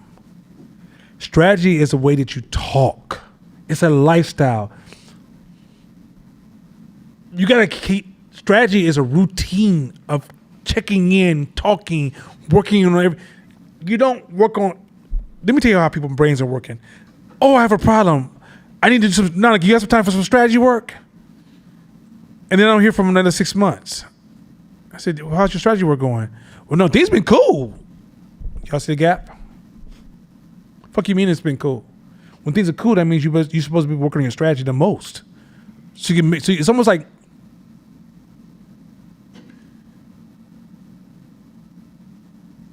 it's like a I won't say it's like flying a kite almost. Just because it's in the air don't mean it's gonna stay in the air, right? It's like there's a strategy to keep that kite flying, right?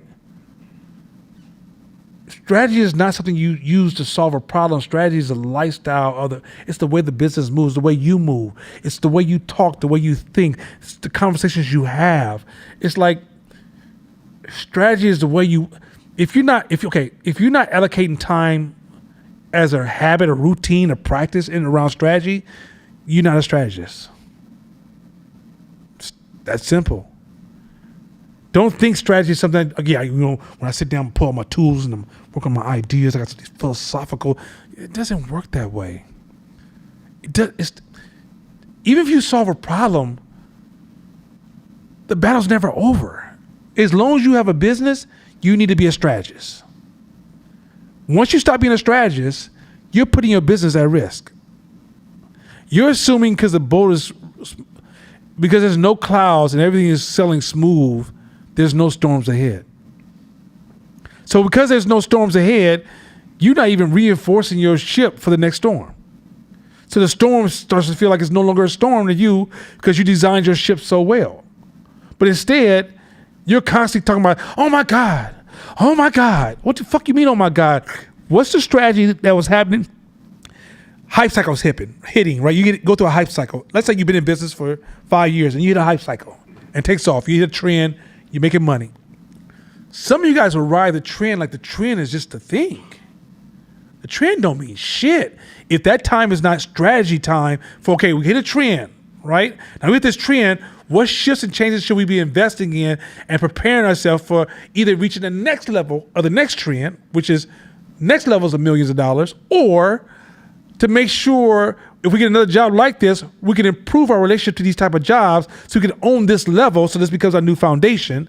But instead, you'll have a strategical meeting because this is something new in this project and then not constantly go back and keep talking about this project and keep having strategic meetings to find areas you cannot see. Because I can promise you, anytime you hit a new level of growth, you can't see everything. You can't. Strategy is a practice. It is not something you do when you have a problem. If you're not always having strategic conversations, you're not a strategist. You're a reactionist. You're reactionist. Next one. You're reactionist. That's a good Go one. ahead. Go ahead. Track leading indicators. Traditional performance metrics often lag behind reality. Use leading indicators like user engagement or pipeline health that predict trends and allow for early course corrections. So always look for things that will establish what do you need to be paying attention to as a business to give you early indicators on when you need to shift strategy. Next slide. Celebrate wins and adaptability. Recognize individuals and teams for outcomes and behaviors that support the evolving strategy. Appreciating positive results and flexible thinking helps maintain enthusiasm and buy-in. So if you don't feel like you're good enough, or if you don't feel valuable enough, you're going to struggle with that one. You got to live in a space where you're celebrating your team and acknowledging their wins and their hits. Some people, when they don't feel good enough, for example, you ever brought a nice car home and then you could tell the neighbors, be like, oh, you got that nice car. I guess you changed, right? They're not talking about you. They're talking about themselves. They're suffering. So I came in here with actively black hoodie. A sweatshirt. This is one of Court's business competitors. Not directly, but in the industry, the same game he's in. Court didn't say, yo, that's nice hoodie. Nice sweatshirt. Too bad I didn't make it. Right? He's like, yo, that's a dope ass sweatshirt. You can see his energy. It was real, right? That's because he's healthy on the inside. But let him go into a dark space. It could have been a total different response. And he probably wouldn't even caught himself. Part of being a leader is this is why you have to do a lot of your self-work. Because in order for you to see the value of your team and acknowledge them, you got to do the work within yourself so you can see the value in them. Otherwise, if you fucked up on the inside, you're missing opportunities to acknowledge them, which means you're weakening their buy-in to the business strategy. You guys get that? So your self-value impacts their buy-in. If you don't have self-value, you look around and be like, my employees don't really fuck with me like that. Yeah, because you don't fuck with yourself like that. You're missing opportunities to create buy-in. Next slide. This is probably the most boring of the classes I've ever taught, but this is also one of the most critical classes because of what I realized that most people don't understand that a strategical company is an ecosystem, not a person. It's not a book. It's not a group of steps. It's a complete ecosystem. All these steps I'm presenting to you in class, if you miss these steps, it will compromise the outcome. You got to manage all these steps. And there's a balance of managing all these systems. And these are things that seem like they're not related to strategy, but if these things start to collapse, then your team strategy starts to weaken. And so even though you sit in these long ass meetings with all that fucking drawing on the board, you produce nothing of any value. So the culture and maintaining the culture in the ecosystem is when you have a team that will constantly produce these winning solutions or these winning strategies that will help you grow your company faster and stronger. Not you, Josh, not you. Not you. Go ahead.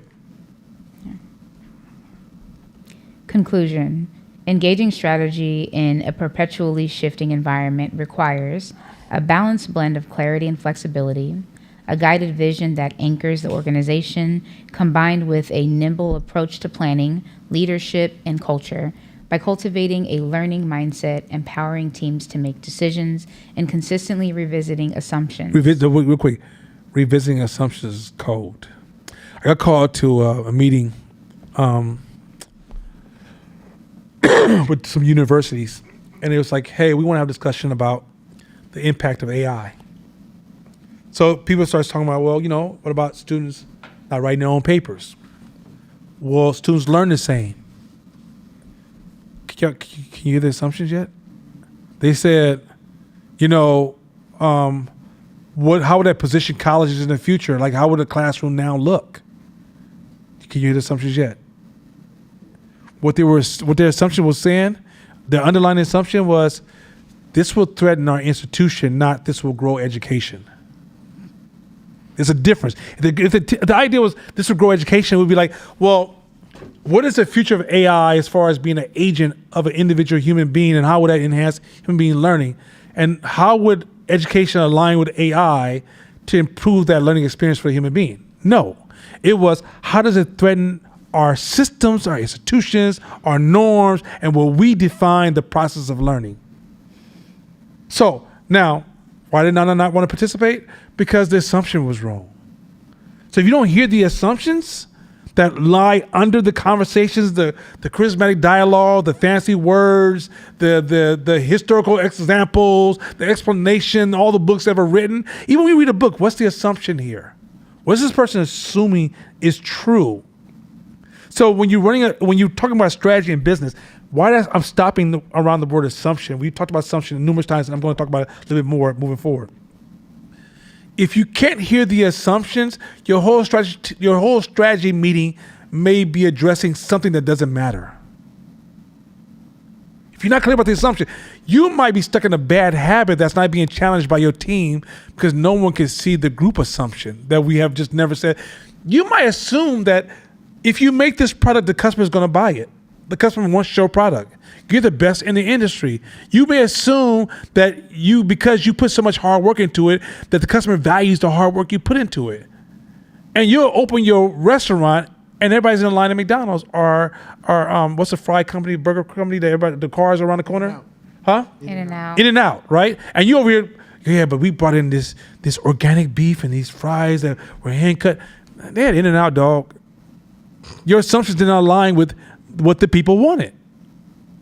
So once you understand how there's these ideas that you have that are underneath all the strategical dialogue and all this material on the board and all the notes you're taking, if you don't see that assumption, you may spend weeks and months on an idea that has no value or no merit. You guys get that? You got to see that assumption. Keep going. Leaders ensure that their organizations not only navigate change, but also harness it for growth and innovation. So leaders ensure that there's organizations not only navigate change, but also harness it for growth and innovation. Exactly. So change is painful. Most people, human beings, don't like change. That's not one of our favorite things. How do you harness it? How do you take advantage of it? How do you see it? How do you adjust to it? And change is always happening. Once you think as a business that tomorrow is a copy and paste of the past, you're already failing your business. If you say, let's say you're a trainer and you say, well, this is how everybody trains. You already failed. You fucked up. Now you're trying to replace the problem with the solution. I don't care if how they did it in the past. What do they want tomorrow? What if all your clients come in tomorrow and they watch a video and they all want to follow that video? And you already going, no, this is what's better for you. Well, you're like that fancy burger spot and everybody's at In-N-Out Burger. You're like, they fake. They ain't nobody retraining them for real. Ain't nobody really fucking with them. Yeah, but you didn't pay attention to the trend. They saw that movie that said, if you do this, you get that. And everybody wants to train that way. And they walk into your gym, you be like, no. We're into push-ups and pull-ups and running. Hey, no, dog. See, Steven Spielberg made a movie and they was doing this. And I want some of that shit. And then somebody would come along and be like, yo, whole gym dedicated to that. You're like, how the fuck they make all them millions of dollars? Because you were holding on to the truth and they were holding on to the trend. Go ahead.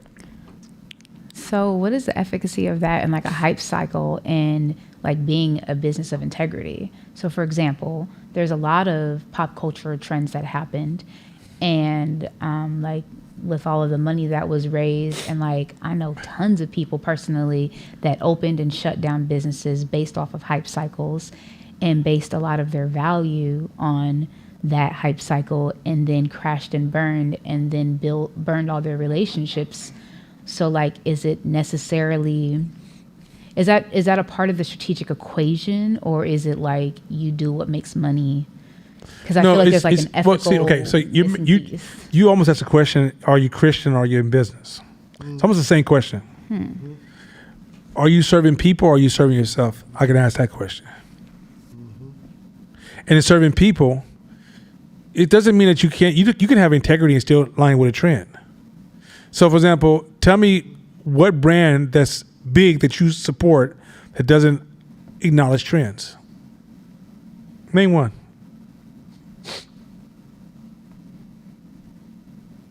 Like, look what Apple had to do. Apple, this is how we do it at Apple. And Samsung came along, they're like, oh, y'all like that shit? Oh, we kind of got that shit too. We kind of, at some point, you could play hardcore and be self-righteous, which is, do you want to be right or do you want to win? And I'm not saying, there's a tipping point when you start to win, a tipping point, key word. There's a point where you start to become so trendy that you don't have no value, right?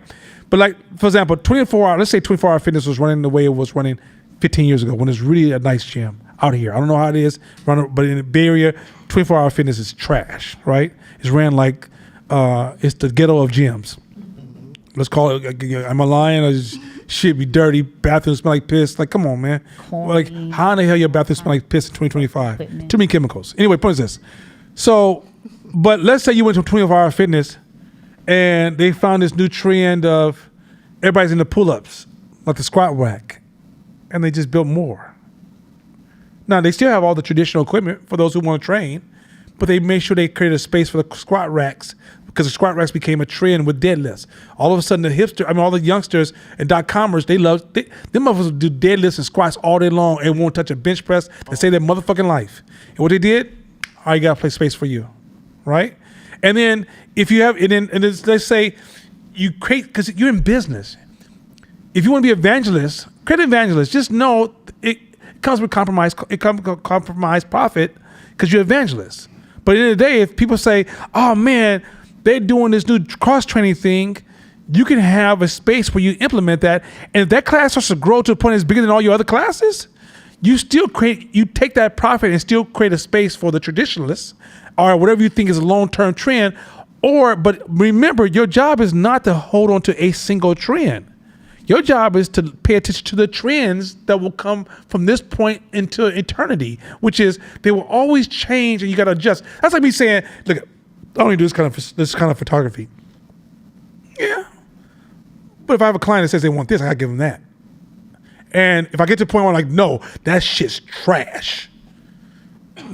That's what broke artists sound like all the time. Like the screaming in the workout. Saying all that shit. Yeah, guys ain't gonna want to come to your gym because they're like, guys ain't gonna want to come to your gym because they're like, oh, I gotta be quiet, so I'm gonna go over here. And you just cut off a whole lane of people who could potentially be customers for you. Now, if let's say there was a big traditional group that's a trend. They might, because what is working out, right? Let's just figure out this. What is working out? Working out is compensating for a world where we move less. When me and Court was kids, the world walked a lot more. The world moved a lot more, right? Nowadays, everybody got cars. Are getting picked up by somebody. Everybody got transportation, and nobody wants to walk down the street down there. Matter of fact, have you ever seen somebody come to your house and they all trying to park close to the house? Nobody wants to park 4 houses down, acting like that walk's gonna break their fucking knees, right? You go to a store and people will drive around to find the closest space. That's the world we live in. So the gyms is subsidizing culture. That's your business. You're not in the business of weights. You're in the business of subsidizing culture. And if you're in a situation where you're getting people to move and get results, Measy is part of class, has had the greatest transformation of anybody in this class. And all he does is walks his dog. You see Measy today, if Measy walked through that door right now, you'd be like, look at that younger, God damn, that's Measy. That man lost half his body from just walking his dog. What trainer goes, go home and walk your dog? Just pay me for that. Go home and walk your dog. No. You guys found different ways, even in the physical fitness. And how many people lift weights and maintain those bodies? Close to like the lowest percentage. Yeah. Yet the trainers are body Puritans. Yeah, you got to lift weights like this. If you don't do pull-ups like this, you don't curl like this. What about if you're not consistent like that? So the reality is that if you're not aligned with the trends, who are you? Like, unless I work for a barbell company and that's my only way of income, y'all want to live balloons down with water in them? Let's go.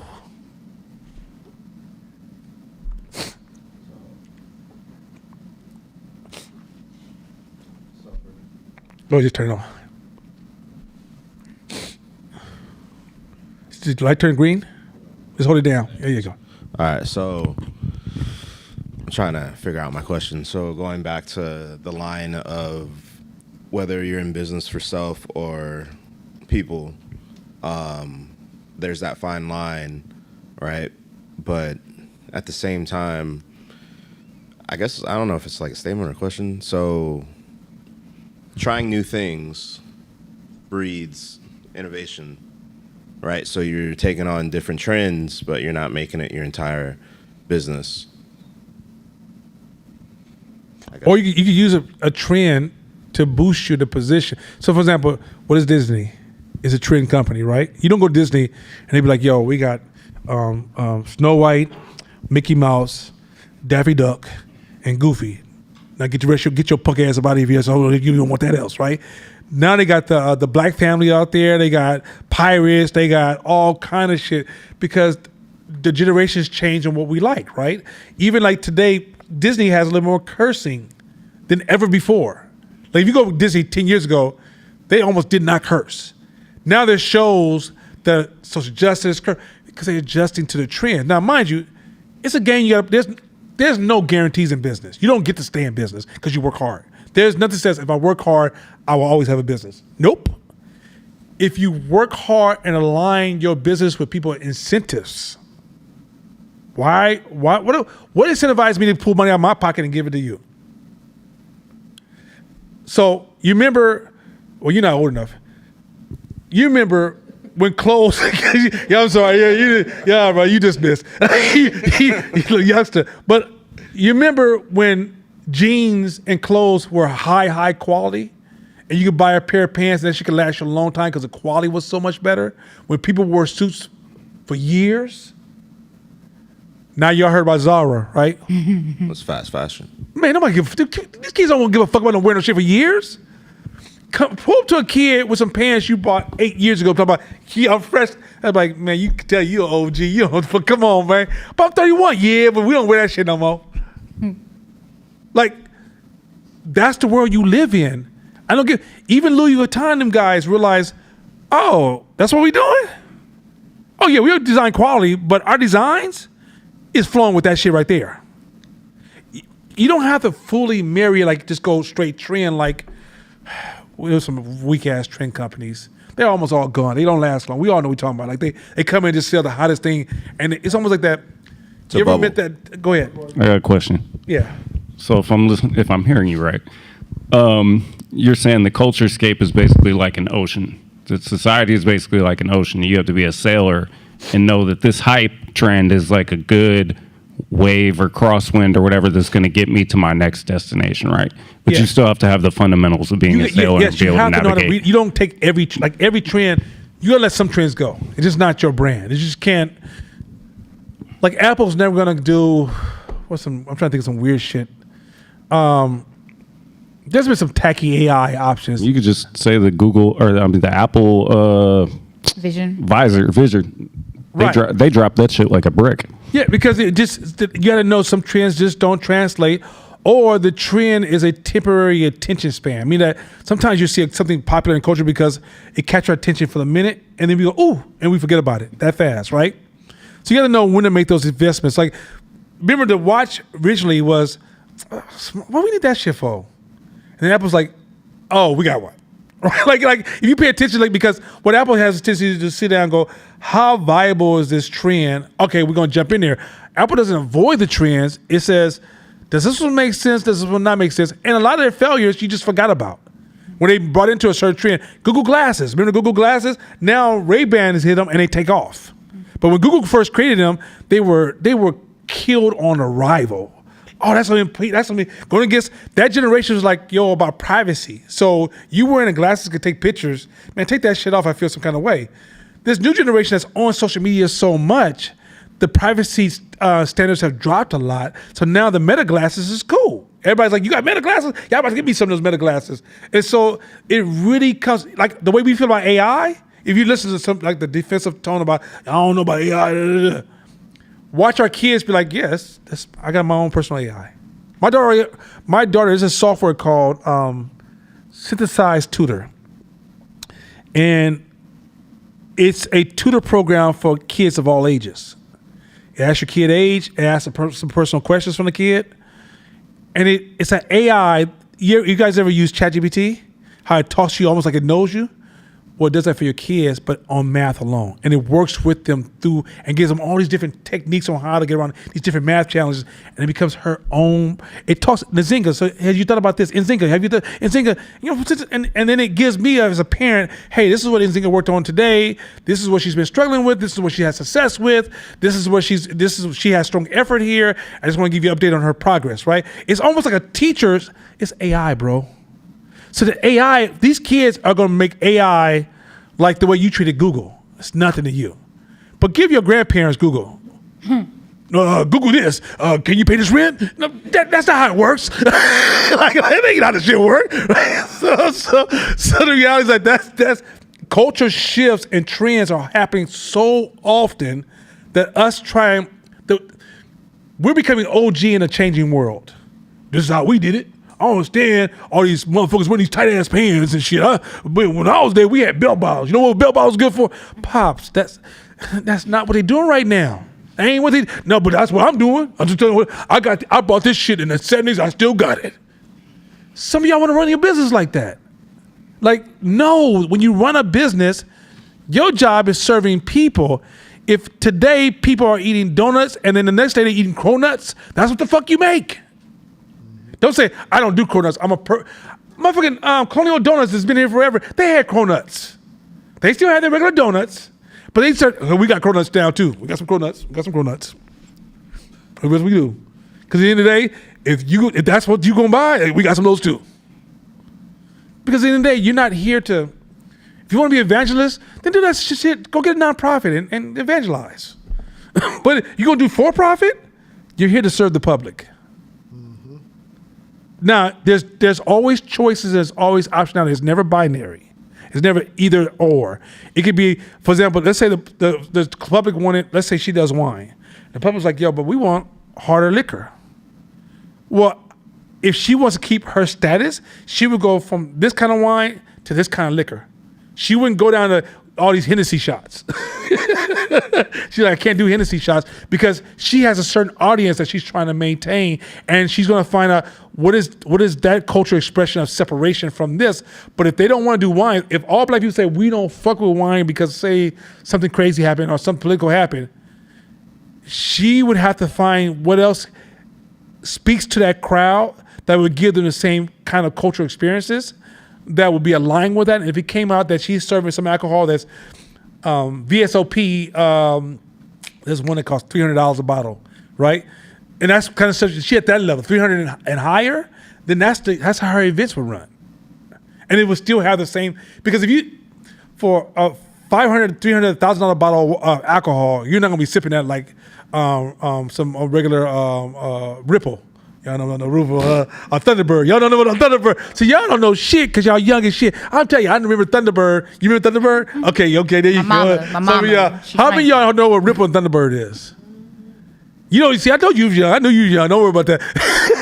Josh, you know Thunderbird and Ripple? They don't have the Jewish community? We'll talk about it later. Anyway, point is this. And so the rest of us, Thunderbird and Ripple, funny shit. I grew up around that. That was the hood's juice.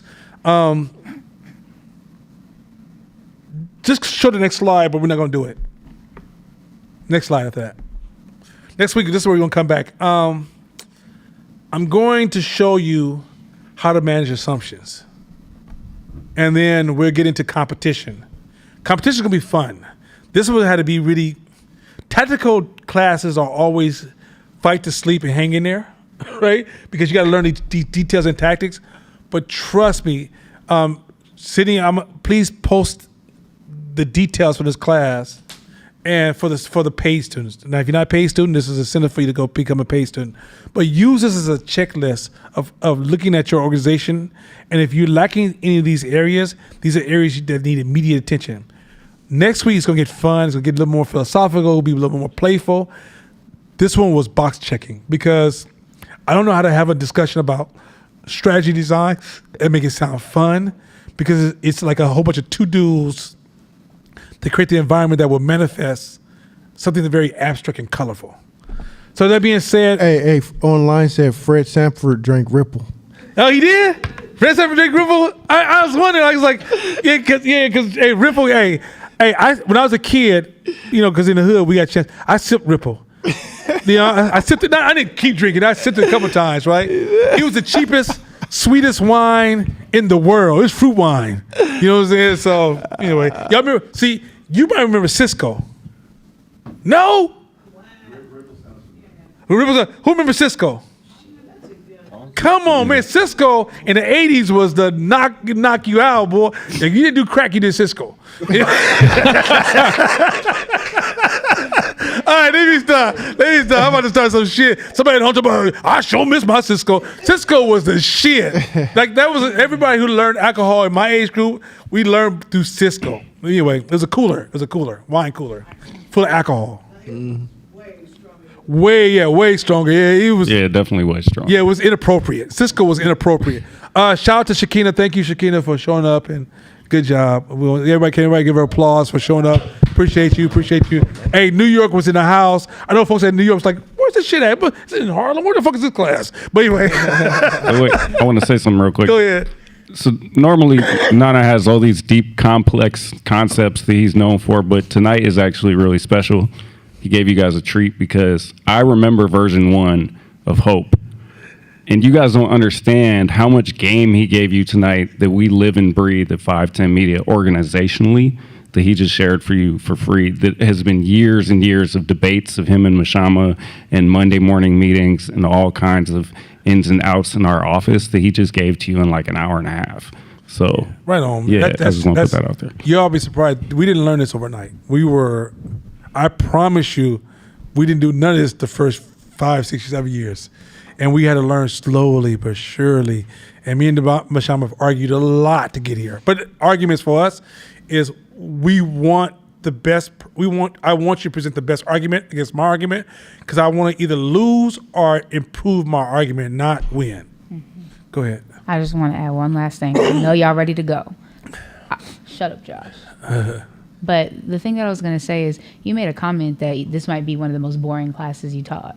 And I think it depends on what perspective you're coming from, because this was one of the most engaged classes because I am actively seeking how to become a better leader. So for me, you gave me things that made me uncomfortable because I could see blind spots in my company where I wasn't showing up, but that's what kept me engaged because then I was also being very curious about how I can make adjustments. And so I think that if something is really complicated for you, the thing that Hope allows us to level the playing field is thinking about changing your perspective and why is it complicated or why is it friction based. So this was dope as fuck.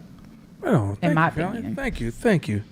All right. With that being said, as they say in Africa, I'll see y'all next week.